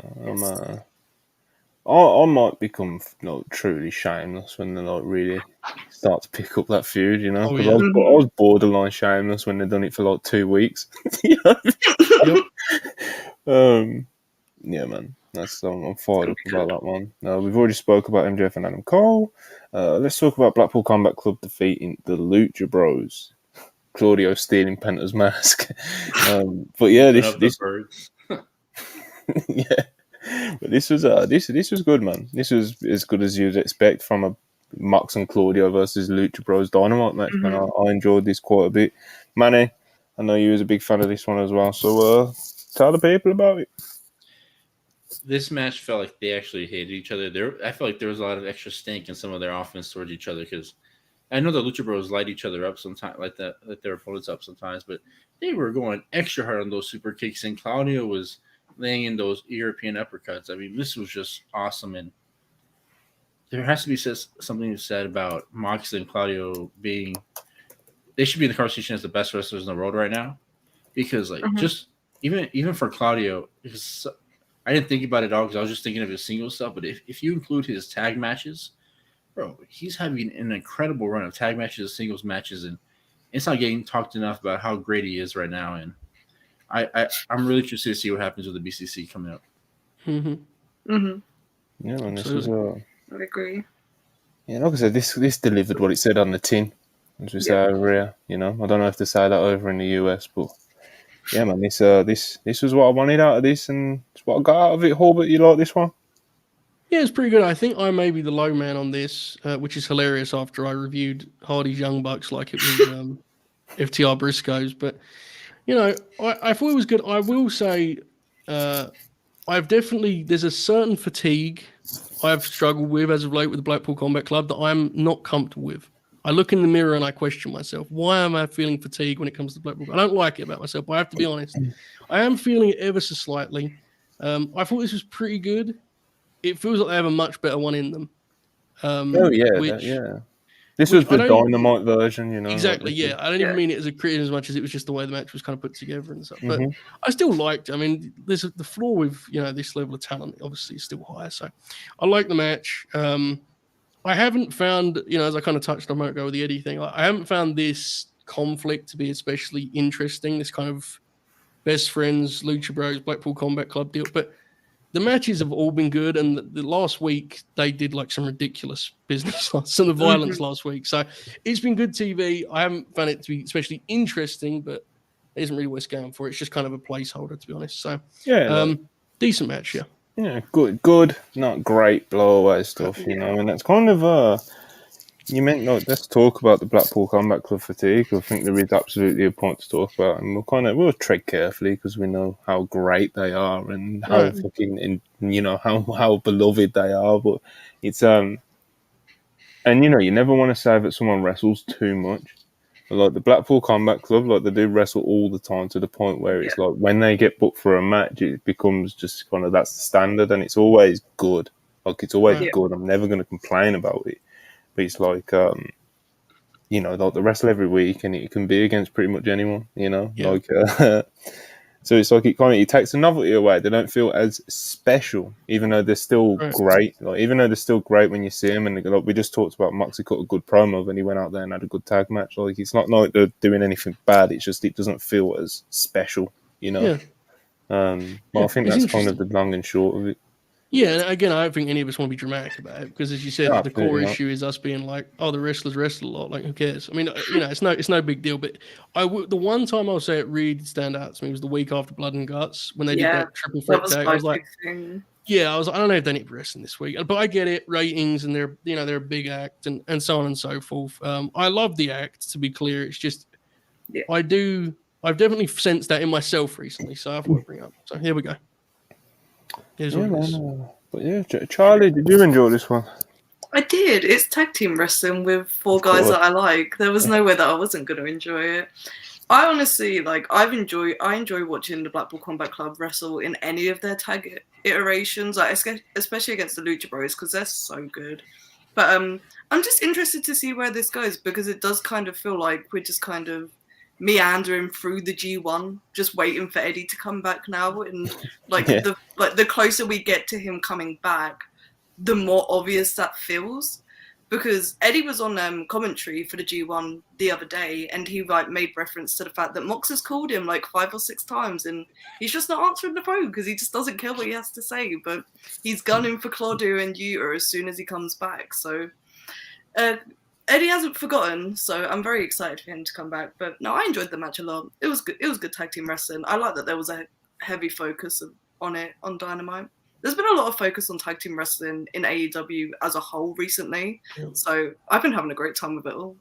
This is a crazy year for tag team wrestling in general. And Charlie, you spoke about it before, and we've got into it, but it is kind of staggering, honestly. It's wild. Think of where national tag team wrestling was 10 years ago. You know, it's insane to ponder. It's saying that when the year comes to a close, we should kind of circle back on and look at big picture because it's been wild. Touching on that, I think it was kind of looking back. I think it's kind of weird that now they're starting to pick up the tag team wrestling in AEW after everybody was saying it was WWE's territory now or whatever, and now that the Usos are done and then Sin Jericho, I don't know. Collision's helps, right? Yeah, because Collision kind of neat. Collision has like 10 people to build around. Started it all. Like if we didn't have that extra 2 hours a week where they could like display tag team wrestling the way they have, it probably the division probably wouldn't be where it's like starting to head to right now. So and it's kind of by necessity, just because one of their core acts on Collision was FTR, and they needed to get rolling. Like they just needed to. And absolutely. I don't think anyone could have seen, the Juice and Jay matches. Obviously, I think exceeded every expectation. That was kind of crazy why that exploded. But that match was great. For sure. The Big Bill and Brian Cage, man, what they did with them. That match was nuts. It was great. Manny, what was you about? Was you about that match with Power? I thought you were doing that. No. I was like, what they did with them. Yeah, what they did with them was just so incredible. I couldn't believe it. Like, because they're gonna have a great match with Juice and Jay White no matter what, because that's the level of talent they are. But I did not know Big Bill and Brian Cage had that in them, and then now I'm more convinced than ever that they should stay together and they should be an official team and they should be challenging for the Ring of Honor or ROH tag titles, or the Embassy have like 3 great tag teams. I mean, this is just some great stuff all around that's going on right now in AEW. Then you got the Kingdom back on AEW TV. Aussie Open, the Lucha Bros are back. I mean, this is just some great stuff. Yeah, it's definitely the right role for Brian Cage. On a promotion of this size, one half of a host team, that's the right place for him. It did a lot for him on set. I thought he looked great. Oh, I also don't know what the MC is doing to him, because now he's just like a cokehead on TV.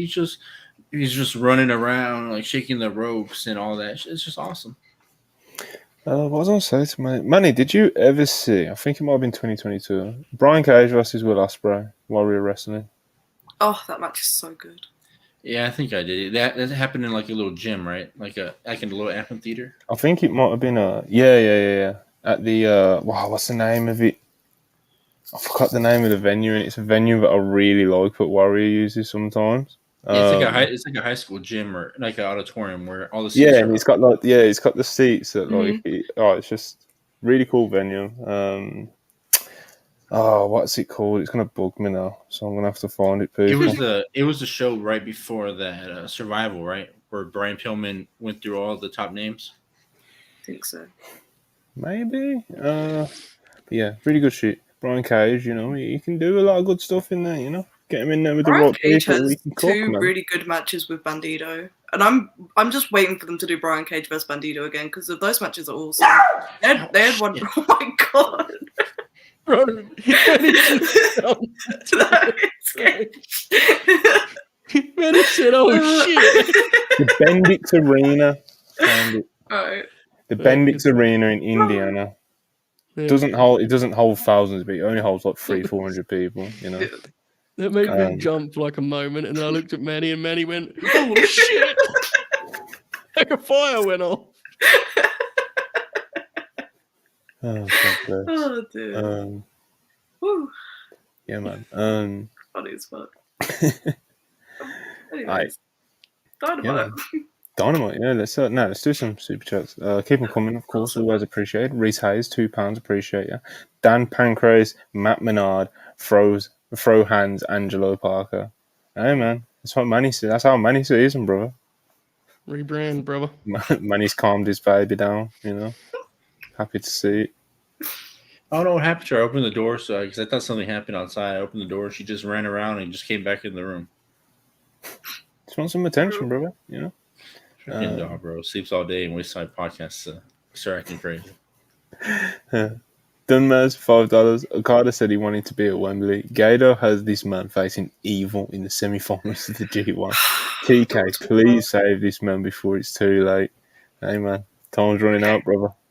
I actually have an Okada pitch for All In, and I can't actually take credit for it because I was talking about it with my friend Lyric. Could you imagine Okada facing Daniel Garcia at All In? Because he just keeps beating the piss out of all these young boys at the moment. God. Daniel Garcia is a great choice to rep AEW against Okada, I think. Daniel Garcia doing like I am now officially a professional wrestler. I have an open challenge at Wembley Stadium. And the fucking coin drops as the Rainmaker. That reaction would genuinely be extraordinary, yeah. Yeah, that's interesting. Definitely. I just think it's funny. Like, Okada's reaction to Daddy doing the dance would be fucking quality. The only problem is the last time Okada worked All In, he went like 30 minutes over his This is true. MJF sitting there backstage at like 11:30 p.m. on a Sunday at Wembley going, well, hold on. They're going to hit their finish soon? No, but seriously, I love the idea, genuinely. Yeah, it's pretty funny how people are saying New Japan was back, like a few days ago or a week ago, and then now they're saying they're fucked. So, I mean, I don't want to talk about it. It's over. The thing with the G1, crazy how fast things come at you. I'll go on record and say that I never thought they were back. So, fair. The story they're telling with this G1 makes sense. But people just don't care about Sanada as champion. Like, the Western audience just don't care about it. So that's why everyone's just like, well, the G1's been shit. To us, yeah, maybe. But the Japanese fans are eating it up, so it is what it is. Yeah. I don't know, folks. To be honest, I actually like the kind of like the young guys, Musketeers / Gabe Kidd, like story they've been doing like with this G1, and even some of the other threads that they've done in the other blocks. It's just my big issue with the G1 has just been it's oversaturated, bro. There's too many people in it. I don't like the 20-minute time limit, and it's not G1ing for me, So, but yeah, like there's definitely been highlights of it, and I think it definitely, to Charlie's point, you'd 100% be lying if you said like the Japanese fans don't care about it and stuff like that, because that's just not the case, Because many of the people that we're not into over here in the Western side of things, that's just not the case in Japan. Like they're all in on loads of these guys, to be honest. Some of them are more surprising than others. So But the G1. You didn't bring up money. The one you mentioned me privately. You were very emotional, but actually had a couple of tears kind of his eyes. He said, "It's not the same without Cole Anderson." I said, "He hasn't been here for 8 years, brother." That is true. I do remember saying all that. 8 years of this, Monty. Let it go. It's over. I will say the Hikuleo match that he had with Naito today was actually like shockingly good, especially in like the closing stretch. It's not like must see or anything, but it blew my expectations out of the water. So I've seen Hikuleo have like 3 pretty decent to good matches now, and he's very tall. He is very tall. He might be better than Ren Narita. He's a lot taller than him. That's for sure. That's wow. I saw one of the I saw one of the finals was Ospreay and Naito. Bro, I can give 2 shits about that match, man. Naito killed it for me, bro. Naito used to be my favorite wrestler, and just watching him now, just his last 2 matches in the Tanahashi match. Solid. Huh? The Tanahashi match. No, I didn't see that. Oh man, it's a time machine. It's a time machine. No, I'm not gonna watch it because I'm not gonna watch it because then I'm gonna watch it and be like, oh man. Naito's back, and then I'm gonna watch him put on that fucking T-shirt again, and then. Fair. You guys with the T-shirt off all G1. I was very shocked. This is a very fair point by Reese as well. John Bernard, get him in there, brother. Get him out the Fed. I remember Machine Gun telling the story about when he heard that A-Train was doing it big in Japan, and he said, "You mean the big, boring, bald guy from WWE? Yeah, that's him." Hey, man. That one he was cooking. He was cooking. He was. Absolutely. Match on 84, $5. Has anybody on WrestlePurists reviewed the parking lot fight on a podcast yet? Trent versus his neck is the best, longest standing feud in AEW. Claudio was an animal in it. I don't think anyone has, because I guess normally any highlights from Rampage would be covered on Ibu's pod on the Sunday, but of course we've got the new concept, and then we've got a whole new thing over there now with the Face Off podcast that we're doing every Sunday, where they debate, argue, go back and forth on these certain topics of the week. So I don't think they actually covered it on that or talked about it, but it was good shit, bro. That's what Rampage should be all about. You know, I think Joe reviewed it in his weekly match guide. So, but as far as podcasts go, I don't think we might have touched on it on Worldwide, but I don't think we did. You know? I loved it, man. I mean, just quickly, I thought it was, especially for Rampage, that was a staggering effort. Like, they came really close to the original, which I didn't see coming necessarily. I mean, I knew it would be good, but they went wild there. Good Lord, really? I loved it. I thought they surpassed the original. Honestly, I haven't watched the original for a long time, so I can't say, like, I don't disagree with him, but it's always hard with that stuff, right? Because, that was such a unique time. The first one, it was like, wrestling was the world, let alone wrestling, the world was in a very different place, obviously. Yeah. So it's hard for me to compare, but yeah. The most insane spot I've seen recently was just that power bomb on the hood of the car, because that was insane. I can't believe Trent even decided to take that. Yeah, man, there was a lot there. Yeah, I think that nearly every time I see Trent wrestle, to be honest. He's a monster, man. He takes some fucking bumps, man. And he's just a really, really solid wrestler. You know. Shout out Trent. I think Joe Hulbert said he's underrated about 5,000 times since the birth of WrestlePurists. It's still true, bro. Still true. It is still true. Normally, again, the underrated question always sucks anyway, because it's like, we always give answers to people that everyone agrees are good, you know? It's like Chad Gable. It's like, fuck, you know? But I do think he falls through the cracks a little bit. Trent's a tremendous wrestler. I still think Trent had one of the best matches of the pandemic with Kenny Omega. I think it happened. I think it was on really the first. I think it happened on the first show of the Georgia tapings. So go back and watch it. I think if I remember correctly, I think he had a really good match in 2022 with Mox as well. Probably. Yeah. Maybe. There was a lot of matches with Mox in 2022. Just a lot of Mox matches, full stop. Yeah, he's an animal, mate. He's an animal. Christian Ramos, $2. Appreciate it. Y'all have great chemistry. Thank you. How did y'all meet? Twitter. Well, I mean, I don't want to put myself. I kind of made Manny. Like he's kind of my pro. Like he kind of got into the business, right, Manny? You can tell the story. I don't want to embarrass you, So. Yeah, I've said it. Yeah, I got in this business because of Joe Hobart. You know, this business. I'm fucking around. Industry. Yeah. It is a fascinating thing. We spend a lot of time doing this, but I've actually not met two of the people on the screen with me right now at all. So I did see Charlie violently running towards a building once. But I was going the other way. What was this? The progress show that I was waiting outside and left. Yeah. I was in the pub. My friend was almost in the show, so I was like trying to get there before he got in the show. So it looked like I was like really eager for this progress show. Yeah. So I was in the pub and I looked out the window and Charlie's like just like sprints around this corner like with desperation and urgency. I was like, oh my god, who's opening? I was just trying to catch my friend before he got in, and then the security let me in straight away anyway, so I was just like, so I rushed for nothing. Real. Okay, good shit. God bless, man. You know, good stuff. But yeah, man, we not to we've been at so many shows. Like me and Joe have been at so many shows like at the same time, but we've never crossed paths. Well, the thing about me, and Monty's seen this in action, is when I'm like Batman at a wrestling show. I find my position in the arena.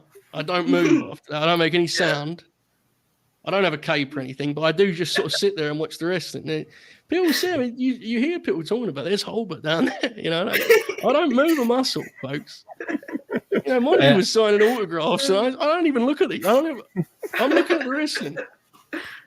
Yeah, Joe's been known to he's in and out, watches the graps. You know, that's how he does it. You know, he might go and grab himself a Pepsi Max. You know, but that's as far as he travels. You know. Yeah. I've done the same thing with Alexia. We've been in the same shows and we just never met up. Oh, God bless. I mean, we'll do a big link up. I think the only person from that does WrestlePurist stuff that I've actually met was Murph at Forbidden Door, and we literally crossed paths accidentally. Like I was heading down towards media, and like he walked past, so I was just like, "Oh shit, Murph!" And it was like that's the only person from WrestlePurist. Oh, and Alexia, obviously, duh. But yeah, of course. You're basically sisters at this point, you know. Yeah, so. We go to a lot of shows together. You do, which is hilarious because you're from different continents, you know. But but yeah, let's dive back into Dynamite and let's talk about Kenny Omega. Oh shit! Stopped by Alex Marvez, asked, what's his plans for Wembley, and basically Omega said next week sitting down with Jim Ross and going to see what the future holds for him. So here, obviously, we assume we get more of like the Takeshita, Jericho, Callis, see what kind of how Kenny Omega plays into all this. Will he be tag teaming with somebody? Will he be going singles? We'll see what he's cooking there. But Jim Ross sit down with Kenny Omega, just the idea of that popped me fucking huge. But I see you grinning, JR back in the big time. The big man is back. Legitimately, when I was watching Collision on that Sunday morning, when it came back and it had his graphic on the screen, I leapt to my feet and said, "The big man is back." Jim Ross was on commentary. Man. I think it's interesting the way they've kind of paced this presumed like Kenny Takeshita build. Like it's obviously there because the Don Callis thing is very, that's been very present on TV, but it doesn't feel like they've given Takeshita the kind of momentum I'd like him to have before this match. Luckily, he's going to probably wrestle Kenny Omega in 80,000 people, and that'll probably give him more momentum than any build ever could in the end, right? Yeah. Like it's one of those deals where get in the ring and you'll be fine. I assume that's where they're going. I think it's been interesting the way they've kind of rolled it out, but nonetheless, I'm glad to see another JR sit down interview. I hope they kind of do those, somewhat regular. I thought they were great back in the day. So yeah, Manny, you're hoping Kenny Omega's going to show up in like a suit or something, sit down with Jim Ross like a business meeting. It seems like the sort of. He's not going to do that. He's just going to wear his Redcon muscle tee or whatever. He hasn't put on a suit since he was world champ. Oh, God bless, man. But yeah, we'll see where that's going. Charlie, you got any predictions of how this goes or what gets built to here? I think it's just going to set up the Takeshita match. At this point, I'll be very surprised if they do anything else at All In, unless they just combine the Takeshita Omega and like the Jericho Ospreay match and do it as a tag. That's the only other thing I can see happening. But that would be so fucking random at this point. So I would prefer them to be two singles matches. So I think they're going to want Ibushi on. I think Kenny and Tony are going to want Ibushi on All In. Oh, probably, and I think we might actually get some like. I think Kenny might do a tag match at All In. To be honest. I'll take it. What do you think the match is? Golden Lovers versus who? Golden Lovers versus Takeshita and. Maybe it is. Maybe it might. It could be more than a tag match. I don't know. We'll see. But obviously the Takeshita part of it. It could be. Yeah. I don't know, man. But I just if you did Takeshita and Jericho, and then you could do Hangman Call with Ospreay. Yes. I don't know. I think Jericho's got what he wants with that one. Yeah, probably. Unfortunately, according to reports. Anyway, yeah, but I don't know, man. I'm still not 100% sold that this is going to be a singles match for Kenny. As much as I'd absolutely adore to see him in Takeshita go 12 stars in Wembley, I think we might be getting a tag match, which will be. I don't think it'll be equally as good, but I think it can still definitely be like very great, especially if Ibushi is utilised properly. Because let's be honest, he's even those of you who have watched the GLEAT matches, I think it's fair to say at the very least that he's a little rusty right now. So yeah, I think if you want Ibushi on the card, then I think tagging with Omega will be kind of like how you do that, because you don't want to do something like I think throwing Ibushi in there at Wembley, like featured singles match would be like very dangerous. So I think the Ibushi factor is definitely one to look at when talking about Kenny's potential match at All In. Mm-hmm. So this main event. Hikaru Shida, very happy to see a main event, Anna Jay. Of course, I believe Anna Jay's debut match in AEW was against Shida, and that's kind of what they built on for this. And, No, Monty. It wasn't. It was Abaddon. owned. Well, anyway, they were talking the built to this with throughout the show with just mentioning how they've wrestled in the past and Anna Jay's came a long way since then. But bro, I'll be honest, this main event was not good. I think it suffered from not having the time they thought they were going to have as well. To be fair to the talent as well, and obviously we all know Sheed is great, and Anna Jay's she's had her good matches and she's had her bad matches. Very polite way of putting it.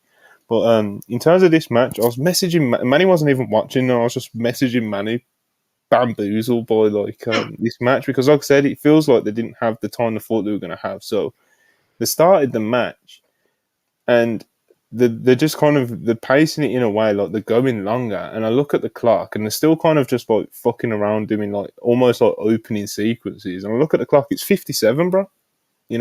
So I'm like, pick it up. And they never truly did, And then obviously there was like the really like awkward finish with like Angelo Parker like sliding in thinking he was going to break up. Because I think that's another thing that might have been like a time machine. Maybe that was supposed to be a spot where Anna Jay, kicks out because of Angelo Parker, and then it leads to something else, and then you go to the finish. But this just felt like a start of a match that ended with a weird finish that didn't even go to an actual closing like stretch, man. I just did not think this was good, and I think it wasn't completely on the talent either. So, Shida, good to see her in the main event and see the women in the main event. Of course, that's another, 2 weeks in a row. It's nice to see. It just would have been a bit more ideal if they had a little bit more time to actually, or even just adjusted to the time a bit better, Yeah. Obviously, the finish was somewhat unfortunate, but I don't know. Maybe I'm being harsh, Joe. I do want to say I texted Monty, said maybe it can't be that bad. I was trying to walk him down. Good for you, man. It was pretty bad, unfortunately.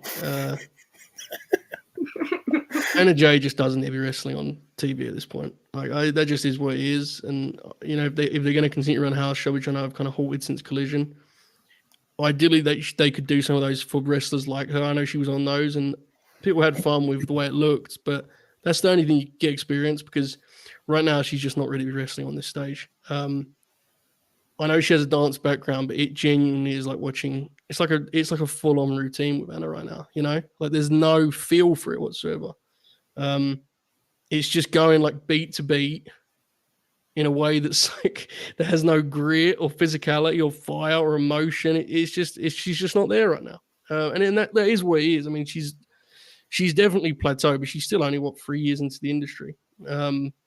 So she shouldn't be wrestling on TV. I don't know what the alternative is. I think Ring of Honor ideally is that alternative, right? Yeah. Yeah.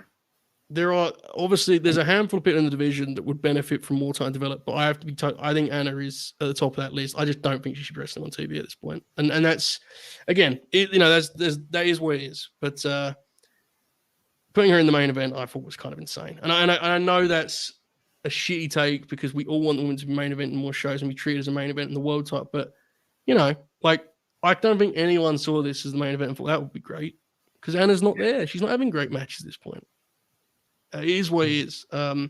Wasn't very good. I hope they can kind of, I hope the Wembley 4-way is a hit and really gets over in the building and they can start building from there. But yeah, this wasn't good, unfortunately. It was just kind of like bizarre as well because if you're going to book like a random title defense, but normally you do something that's like, safe, like good, like safely going to be like really good sort of thing and not like something like that, And, Anna Jay, she's had her ups and downs in AEW in terms of form, and she's definitely on a downer at the moment. I think it's pretty fair to say, and I do pretty much agree with basically everything Joe said. And like I said, not entirely on the talent why this match didn't kind of go the way that it could have gone, But, there was definitely some issues in that department as well, so...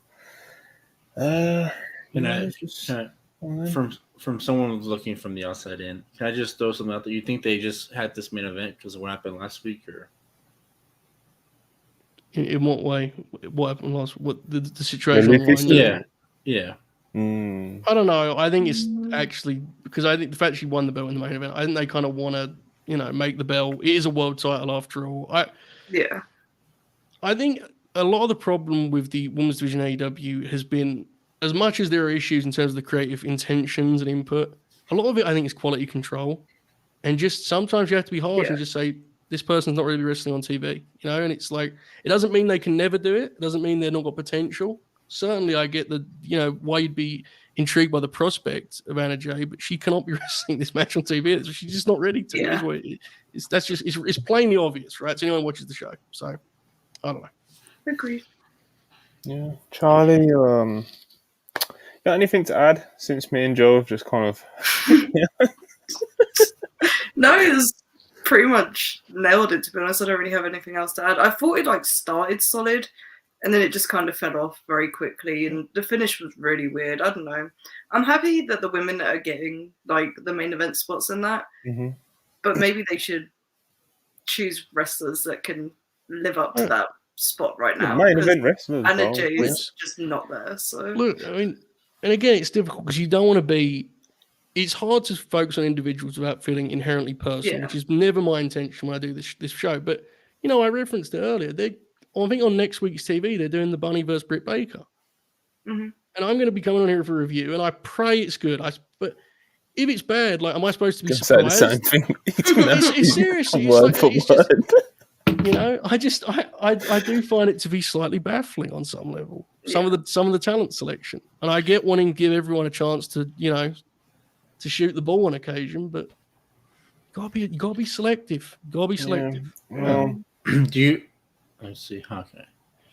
I understand why AEW don't put I see your face. I'm not gonna say anything crazy, but I get scared when Manny talks on these subjects, So I can understand why Tony doesn't put all the best women against each other for the title, because they don't have that many of them, the elite wrestlers. So I feel like you're going to constantly be burning and having rematches and just beating people you don't want to beat because you want to protect the good workers you have.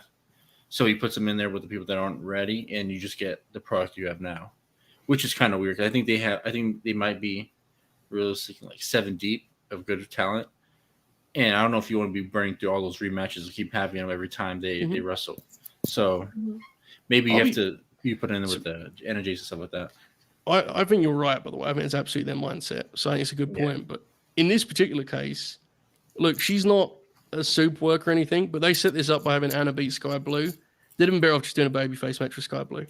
Sky Blue's a lot further ahead than Anna Jay, So even like that, I feel like would have been a better play. But you're not wrong. Certainly not. I think it's I think Manny's right in the sense of that's how they see it, you know? Because there's a lot of really solid workers in AEW's women's divisions, ROH's women's divisions that are really solid workers, but they just haven't been put. They've never been spotlighted in their time in AEW. So it's you kind of just forget. It's bro, look what Collision's done with Mercedes Martinez, for example. She was gone. No one was talking about her. Everyone kind of forgot about her pretty much. And she comes back and he's like, oh, that's Mercedes Martinez. You know what I mean? She can do this stuff. She can wrestle matches and all be solid. She's a vet in there, bro. She can do the dance. And obviously, there's other women as well. But Martinez is a really good example of if you just give some of these women a ball, bro, they can do the thing. Do you know what I mean? I mean, the obvious example. I'm always hesitant to bring it up because it's so obvious, and especially coming from me. But they've got to get Athena in the ball game. I mean, it's just and I totally get it. She's the Ring of Honor champ, and I'm sure they're moving pieces that I'm not aware of. But she genuinely is the best, women's wrestler in the States right now. Mm-hmm. And we're having this conversation about, again, with all respect, we're talking about how Anna Jay fared in a main event on TV. It's that's the wrong way around, Anna Jay will be better served wrestling on Honor Club, finding herself as a wrestler. The 16-year pro Athena should be closing your TV, and that it's really that simple. So hopefully they get there sooner than later. Yeah. I said it with WWE as well. When we've criticised their women's division, but I actually think on paper both divisions have more than enough talent to make a lot of good stuff work. But it's just about like who you're going to give the ball to, and if you're going to give the ball to, no offense to her, but like if you're going to give the ball to Anna Jay in your main event, then you're going to get what you get, you know. If you give it to Athena, oof, you know, it's a different game. It's a different game. So, you know, again, Anna Jay definitely room to improve, and she's very young in her career. And I think it's fair to say, we all hope that she does kind of like find a good stride. And even if they do, you know, let's be honest, they're probably not going to do the Ring of Honor thing with her, you know. But if they did, that'd be cool, you know. It seems like it's the point of it to me, you know. It's like it seems like the whole purpose of Ring of Honor now, right? That's the best thing you can do. Reed says you need Yuka back. That's another like just like gets forgotten, you know. Athena's been brought up, obviously. Riho always gets brought up. Emmy always gets brought up. Someone mentioned Thunder Rosa. There's been some slight news about her. We're going to get to after this. Well, we finished the Dynamite review now, so let's talk about Thunder Rosa straight into the women's division. Thunder Rosa on her latest vlog dropped we've been live for 2 hours, so it dropped about 3 hours ago, I think. She's talking with Dr. Sampson and basically saying that, you know, you've made a lot of progress, and I think it's something like next week in Greensboro, they're going to do like a 5-minute trial match with her just to kind of trial how her back's going to like take bumps and stuff, do you know what I mean, and see how she gets on with it and then go from there. But I think he said a fair estimation is about 3 weeks. So Thunder Rosa, man, she's been down and up for a minute, and her back was seriously fucked up, which in hindsight now just makes kind of like the accusations of faking an injury. She didn't want to drop the belt like even more like wild than they were back then. Because even at that time, like I was never into like kind of the you know, like that anti-Thunder Rosa propaganda that was going around within the AEW locker room mind, and also kind of fucking leaking its way onto Twitter as well. I thought all that shit was so nasty, bro. I mean, like her being out for this long after those sort of accusations, she's faking an injury. It's like, bro, Thunder Rosa's a gangster, man. You know, like she was wrestling with that bad of a fucked back, you know, and maybe she could have pushed just one more match or something with it. But, bro, look how long she's been out with what she did, you know? So, you know, but yeah, 3 weeks, fingers crossed, within the next 3 weeks or around 3 weeks, 4 weeks, we should be seeing Thunder Rosa back. And, you know, if anyone gets any recordings of the 5-minute match she has in Greensboro, if it's in front of a crowd, then, you know, send me some recordings. I want to see how she's looking, because I'm a fan of Thunder Rosa, man. I think she's a good wrestler, but I don't think all of her matches were good, especially towards the tail end of that run. Yes. She was dealing with injuries, and she had a couple of awkward matchups and stuff like that. So I hope she hits the ground running when she comes back, because I am a big fan of Thunder Rosa. I do really like her. So, yeah, Charlie, what would you like to see Thunder Rosa do if she does come back soon, within the next month?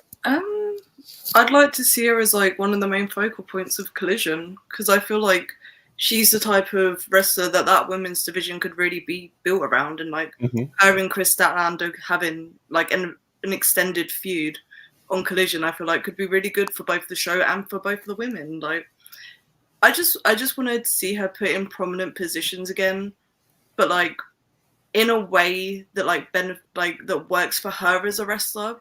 Because of like a lot of her AEW run to start with felt like it was like to prop up Britt Baker, like at some points of it. So I don't know. I just hope that she comes back healthy and like she starts having good matches again. Because I enjoyed a lot of her work. Like towards the end, like of her like first run, it was like hit or miss, but it was what it was. She was injured, so can't really help that. Yeah. Hulbert, you reckon? You think Thunder Rosa will come back and be a big player? She certainly can be. She's very much capable of it, you know, in ring, and I think there's certainly a story to tell, right? Like there's room to bring her back and present her as being spiteful and jealous and kind of vicious about how things panned out. And I don't mean in like a work shoot way. I just mean in the sense that I was the champ, you know, and an awful lot has changed, but I never lost that belt. Granted, you have to be very careful with the real world's champion overlap there. You know, tread lightly with that because you don't want to have too much of that shit going on there. But in concept, right? It's the idea of you forgot me and I never even got beat. I'm still the best in this division. Have a work heel, let her be physical within reason. Yeah, of course. Within a way that works for the people that she's wrestling, obviously, as always. But it certainly feels like that's how you should bring her back, right? It doesn't feel like she should come back as just like a smiling babyface, but she should be like ruthless and mean and be beating the shit out of people. Give her some squash matches where she mows people. Like, there's something to be done there. So I like Thunder Rosa as a talent a lot. She definitely, the deeper she got into her run, the more her kind of frailties were apparent, and that may very well be a, that probably reflects the injury, no doubt. But I do also think you saw like some of her limitations to work, right? It is what it is, but she's very, very capable. She had some really good matches. Hopefully she can, hit more than miss on the return. I certainly hope so. I've got this feeling, and it is literally just a feeling. Like, no one's told me this or anything, but I've just got this feeling that Mercedes Martinez, the Diamante tag team that seemingly has came together, may be leading into something of a faction for Thunder Rosa. The outcasts. The real outcasts. Peace. But yeah, I could definitely see that, and the idea of that does fire me up. I can't lie, But yeah, I'm with it, Manny. You've been a critic of Thunder Rosa in the past. Are you willing to give her another chance when she comes back? Yeah, she'll be on Collision. I'll give her another chance. I'll see what Punk cooks up. Hey man, that's all with that. I'll take it. Let's move on before he changes his mind. She'd have brought Rosa into the company. Natural feud. Maz from 84 with the 199 super chat. Appreciate you. Yeah, man, that's natural for many reasons. Like, there's reasons Joe just mentioned, and there's this as well. You can build kind of like more of a layered story by telling the story of what Mazfan has just mentioned. So, I think heel Rosa working with Willow, I think has real potential. It'd be a very physical match. I think the people could really get into, like a heel that can really be physical with Willow. I think we've seen how that can work with the live crowds, right? So I think that has potential for sure. Yeah, man, definitely. So, I think it's fair to say that I personally, at least, am very fired up to see Thunder Rosa back. Big fan. Wishing her all the best, and I think she's been missed. So. Looking to see what TK's got lined up for her, or Punk on Collision, or whoever's going to be like really helping her out with her creative and direction when she comes back. And hopefully she does actually come back within 3 weeks, like Doc Thompson seems to be hoping for. Maybe that could be just to throw us off on the blog and she shows up at Wembley or some shit, I think that's in the works as well. So we'll see where it goes, I guess. And another person potentially nearing a comeback from injury, or not even an injury, actually, a pretty scary illness, it sounds like, from Sean Ross Sapp, at least. Bray Wyatt. Bray Wyatt is reportedly nearing a WWE return, and there is tentative plans in place just in case he does get cleared soon. So, time to get on the gravy train with Bray Wyatt again, people. He's a divisive character, but I'm all in. I'm all in on Bray Wyatt coming back to the Federation, because of the podcast content that I can potentially get out of it. Nothing more, nothing less, It's people are already starting, They know.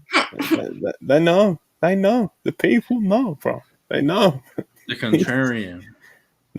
Shut up, Alex, the contrarian. It's amazing that the most relevant LNG clip ever is the one I'm not in. What an incredible rib that is. You're a liar, Cody Rhodes, when he does that. Awesome. Before we will have our fun here, because of course, but it is worth noting that, it's good to hear Bray's doing better, right? Because it sounds like it's been a scary situation. He's been out for a while. Sean done the update that I just gave, like, in the sense of like he's nearing a return. Then Sean tweeted shortly after today's update, it was explained to Fightful that the illness that Bray Wyatt is actively recovering from was both career and life-threatening. So pretty serious stuff. It sounds pretty serious stuff. Clearly, it sounds like that Bray Wyatt was dealing with. We don't know exactly what it was, but you know, hopefully he does get cleared soon and he's all good, and you know, because he's got a huge fan base, bro. People like to see him, and people fuck with him, bro.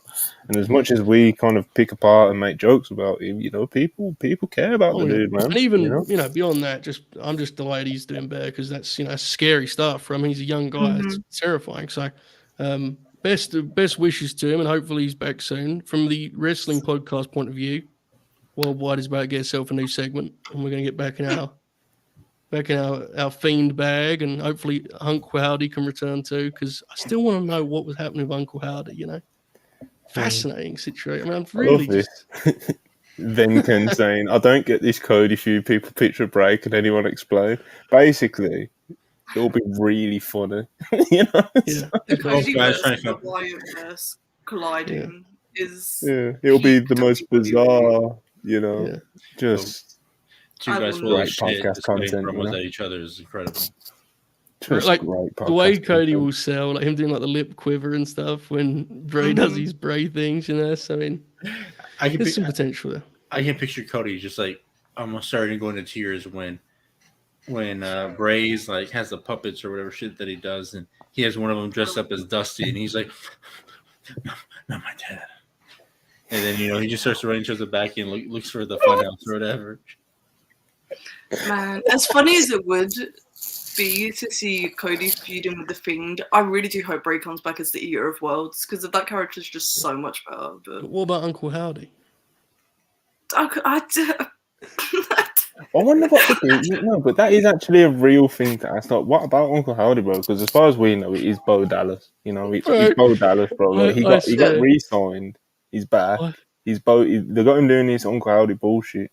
He's like, if Bray, what happens to Uncle Howdy / Bo Dallas, bro? What happens to him? I fired up the 2K game the other day and saw they'd added Uncle Howdy as a playable character, and like honestly had a heart attack. I was just in awe of the idea of this. Like, did he have a match? He never wrestled, right? No, he just jumped off something and missed. He has like 85 overall. He has a higher overall than Cole Anderson or some shit. I was like, this is crazy. So anyway, I don't know. I mean, hopefully if they do the Cody feud, I'm looking. You can get that thing to Mania. You could do the mixed tag with Brandy and Alexa, right? So I'm looking big picture here. I'm looking big. Isn't she pregnant? You know, I'm saying next. That's what I'm Mania. I'm looking in for next year. We have to give everything time. You know. So 2025. No. Next year. God's sake. Don't worry, it's not going to happen. Man, he's like looking at his calendar like, well, hold on. What? Well, because I'm trying to find out how that works. Like, you know, I thought what do you mean? Pregnant for 9 months, and then like you have to do like hold up, pause, stop the whole show. Okay, you are correct. Pregnancy lasts 9 months, but she realized like this. She's not starting from like today because we talked about the podcast. She's pretty deep in the process, you know. Yeah, she's got the gender. She's, you know, I think she's like 6 months pregnant, right? Yeah. Many think she announced it in advance, like a year in advance. Lock me in, you know. Yeah. To be clear, I don't know. Obviously, I don't know what. Yeah. Yes, I want to be very clear in saying that I am not here reporting that Alexa Bliss will be back by WrestleMania. It's not my. Do not credit me with that ringside news. I was simply having fun at the idea of that being Cody's WrestleMania match. God bless. That would be something. There are 2 nights now, folks. There are 2 nights. Speaking of people, you know, who are enjoying some victories in their personal life, like Alexa Bliss, Rhea Ripley and Buddy Matthews got engaged. Yeah. How lovely is that? Of course, the dumb jokes were flooding in, but you know, I don't think Buddy's going to be too affected by those these days. You know, maybe maybe he'll be a little cotton, you know, but hey, man. He bagged her. He bagged his woman, man. He bagged his woman. Good for them. Congratulations on the WrestlePurists universe. Absolutely. And, yeah, man. What else? Charlie, of course, we've mentioned how you've subjected yourself through the entirety of these G1 blocks. Yes. And since Don't Go Live was on Tuesday, they're not going to be touching on Puro again until next year, though. So I guess if you want to mention anything that have been any standouts or anything that's popped you in particular, anything that's stunk in particular, and kind of lead us in before we plug your feature again and get out of here? Well, the quarterfinal matches were today, and if you watch anything from that show, watch Okada versus Zack Sabre Jr. because it main evented and it was fucking awesome. And it was, honestly, I enjoyed 3 out of 4 of the quarterfinal matches, and I only went in expecting to enjoy 2 out of 4. So I take that as a win. And the undercard was actually pretty enjoyable as well. Not that anyone watches the undercard, but they're fun when you're watching the shows live. Ishii and Tanahashi, that's sweet. It was fucking awesome. I will say I've hardly watched any of the G1, but I did see Eddie's match with Finlay from was that Wednesday or Tuesday, whatever day that was. I'm still not back to that. That's where I've got up to. Like, I need to watch that show when I'm on. I don't know what the takes are of this match. I haven't even seen the ratings for it. I actually thought that a really good match. I thought it was a really good match. So yeah. So I mean, I like both wrestlers, so it's not a surprise to anyone that I like the match. But I thought it was really good. I was extending the olive branch there. I was making it clear there was other. Now, if you could do me a favor, Charlie, next time I bring up Uncle Hardy, if you could show the same enthusiasm. Yes. Like if you could say, "Oh, I love that match he had with," that would be. But yeah, it was good. I thought it was a really good match. David Finlay versus Will Ospreay was also very good today, and there was shenanigans because of course there was. United Empire versus Bullet Club, but if they do like a whole faction war born out of this match, I wouldn't be mad. It was pretty cool. All right, I'm gonna save that. Monty, I'm very disappointed in you. You didn't mention the big news. Team 3D is coming back. Oh no! Where? Anyway, Impact. Impact. Well, it's not called TNA, but Impact. Yeah, Impact 1000 or whatever the fuck. Just as a guest spot, you mean? Like just I think so. I think that's what it's gonna be. Yeah. Devon can't wrestle, bro. Devon's like he's fucked up. Yeah, he'd like die. Well, Rick can wrestle. Devon can wrestle. Well, this is the thing. Rick is a fucking sicko. Rick probably was told by many people. He also shouldn't have wrestled. Yeah. So you tell Team 3D, hey, you have 1 more in you, 2 more in you for the Bucks and FTW. Maybe you could. No, stop it, man. I think you need to put that idea to bed, mate. But I'm just saying, Team 3D versus Edge and Christian. The Bucks. Bro, there was a Hardys match on the show we reviewed, and you got actively upset about it. Why are you trying to book Devon? Devon can't do anything. Bless his heart. He's took a lot of chair shots, man. But yeah, this is what I wanted to ask you, Charlie. Who have been like your MVPs of like? Let's just keep it as the blocks. Yeah. And you don't have to keep it to just like one from each one. It's kind of like your who have been like your MVPs of the first, 75% of this G1. So Kaito Kiyomiya and Gabe Kidd had like standout performances for A Block, because that was like full of young guys, but they just did fucking incredible work for the G1. They really made the opportunities they were given to them. El Phantasmo had a really good G1 considering like the circumstances for him, because he had a family member die literally just before he wrestled Okada. So he's had a really good G1. Obviously, Ospreay is Ospreay and Okada's Okada. Who else? C Block and D Block. Zack Sabre Jr. is just having an incredible year in general, to be honest. And again, had an awesome G1. And in C Block, honestly, Henare was like one of the big standouts for me because of like the matches he had were just fucking awesome. It started as like a bit, like he's got the face tat and he's fucking growling and shit, but he's fucking whacking people. So like us sickos are like popping for it. And as this as these matches go on for the G1, well, hold on. He's fucking cooking, On a lesser level, we do have to mention Mad Mikey Nichols too, who appeared to approach this trip as like a pursuit of brain damage, which is incredible way to look at professional wrestling. Every single match he walked over and I was like, is he okay? Is Mikey all right? He specifically came back into the chat to say, I mean, fair. Very fair. Mikey, he wrestled just for the love of the game the entire G1. It was incredible. He wrestled like he wanted to get signed, but I don't think Japan's going to sign them. So, I mean, they don't sign anyone. They didn't sign Aussie Open, Put tag titles on them, build them up and just, Yeah. But yeah, man, shout out Mikey Nichols, bro. He's he's an animal, mate. He's a gangster. Yota Tsuji, want to throw his name out there as well. Fucking love that guy, bro. Jesus. He's him, Within the next couple of years. Yeah. It should be within the next 6 to 10 months, I think. They should skyrocket Tsuji. He's been fucking incredible. The match he had with Gabe Kidd was just the horse shit in the beginning was so good. Yeah, where he sent his twin brother out to just get battered. It was an incredible spot. I'll just put the world title on him now. Mid G1. I thought he should have won it. He's already out, Yeah.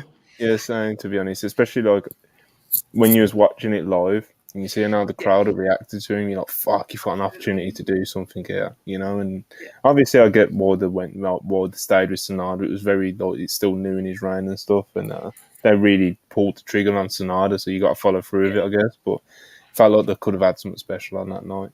Absolutely. But yeah, man, G1, it's been an interesting G1, but there has been some standout performances from people, so some people have been able to, raise their stock whilst in this tournament, and there's still some time to go. And as we, as it gets less saturated with more, we've got less wrestlers in it now, of course, and we get into the semi-finals now. Probably only good matches left, Well, Evil is still around. Evil's still here. Evil's gonna evil, but you never know. Evil might just have a good match eventually, Just think, eventually. I'm gonna roll back the years, Before my body could bullshit. What a sentence that was. You never know. Maybe Evil will just have a good match eventually. That's the best moment he could do. That was the most optimistic he could. I couldn't do any better, folks. I mean, he tried his best. Right, this is what I want to end on. I was going to say trivia, but that's not the right word. Wake up. So, Joe, is that Orange Cassidy on your shirt? Joe, I'd like you to kind of go through and point out some of the names on this T-shirt for the people. We were doing this before the program here, so we believe this to be Orange Cassidy. The shades feels like the clue. Yeah. Which would mean this is Jake Hager here. Which is also on your arm. Now, but he's also here, which wouldn't really make sense with the mirror. Now, we have Sammy Guevara here with the tongue. We have we got Leva Bates. We got Santana and Ortiz, as you can see. I thought it was Eddie Kingston. No, Eddie Kingston wasn't an original, Manny. This is the belt here. And if I pull my collar, you may be able to see him. Kind of, not really. You can kind of see Jericho. Kind of. He's got the belt over his shoulder. I don't know if you can make that out. Oh, okay. Because he was, the first. He's at the top of the deal. Peter Avalon is the big one here. Where am I looking here? Well, here, somewhere around here. This side. This side. Peter Avalon, who looks like Ravishing Rick Rude. So where's Kenny and the book? They're down here. But I'm not standing up for this. Stand up. My headset's too tight. I'm not standing. No, okay, fine. That's I've got Awesome Kong is down here. I've just noticed. So. I'll take what I'll do is I'll take a picture of the whole shirt so you can see it, rather than me standing up and trying to fucking point. And I was trying to point while I was sitting down, Yeah, yeah, man. Like I said, nice shirt. By the whole book, AEW original, It's Mel on it. I think she is actually, legitimately. So I'll check after, but yeah, I think everyone who was around originally was there. Is on there. All right, let's wrap this up, man. Obviously, the plugs I want to do. Charlie's feature on the G1, as we've already mentioned, covering the whole of the G1 so far, the blocks at least, anyway. Really good kind of breakdown of just what's been going on in the G1, what stood out, etc. And take it from someone who has actually sat through all of it, Charlie, because, as I've mentioned many times over the past few weeks, there's just been so many wrestlers and so many matches in this G1. So I doubt many people have actually sat through and watched everything, especially through the lens of I'm going to write about this as well, because that definitely does affect how you watch things, makes you more analytical, etc. This is just a really good piece on the G1, so make sure you all go and read through that. It's on our website now. You can find it on our Twitter page as well. And Joe Hulbert has been very busy with the pen. haven't you, John? You've been writing about the revival, you know.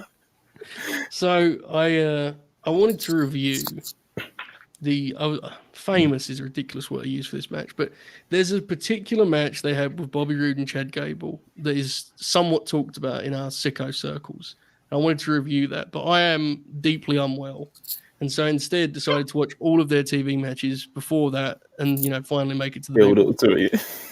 So to give you guys a kind of hint of the kind of content you're looking for here, so this includes matches on main event to absolute silence. Not that it changed when they get to Raw, they still wrestle with silence. But on Raw, we get a lumberjack match. We get a special guest referee match in which Kurt Hawkins is the best referee in WWE and actually sees all of the cheating and fouls that occur along the way. It's a fascinating time. Even if you're not interested in the 4 wrestlers in the matches, they may be worth a scroll just because I try my best to paint the picture of what was happening in WWE at the time. So, like, for example, one of their first match on Raw is on a double taping because it's Christmas. And it's the show where Vince and co come out and say the fans are now in charge, like, you guys are now in charge of creative. It's that show. So an interesting time, to say the least, in WWE. A lot of bad stuff on Raw and some good tag matches to absolute complete silence. These are the games we play. It's a very violent noise that Manny just made in his chair there. I've actually seen that match you were talking about. Good enough. Because I remember everybody was talking about it with Time with the Grin. I said, I watched this freaking match and I watched it. It was really good. Well, that was very sincere, Manny. I don't know what you thought, Charlie, but I was pretty confident Manny was going to say it sucked. I was pretty sure. Yeah, I thought that was the lead-in for it. Yeah, tremendous. We'll be back. I'm not sure if the guys are doing on Purists tomorrow, but I'm sure we'll keep you updated on our Twitter account if so. And of course, we'll be back on Sunday with another episode of EBU's Face Off podcast, where they will be debating the hot subjects of the week. And if you haven't watched the first episode of that, then go and watch it because it is very entertaining, and good shit, man. So again, we appreciate everyone who has stuck with us.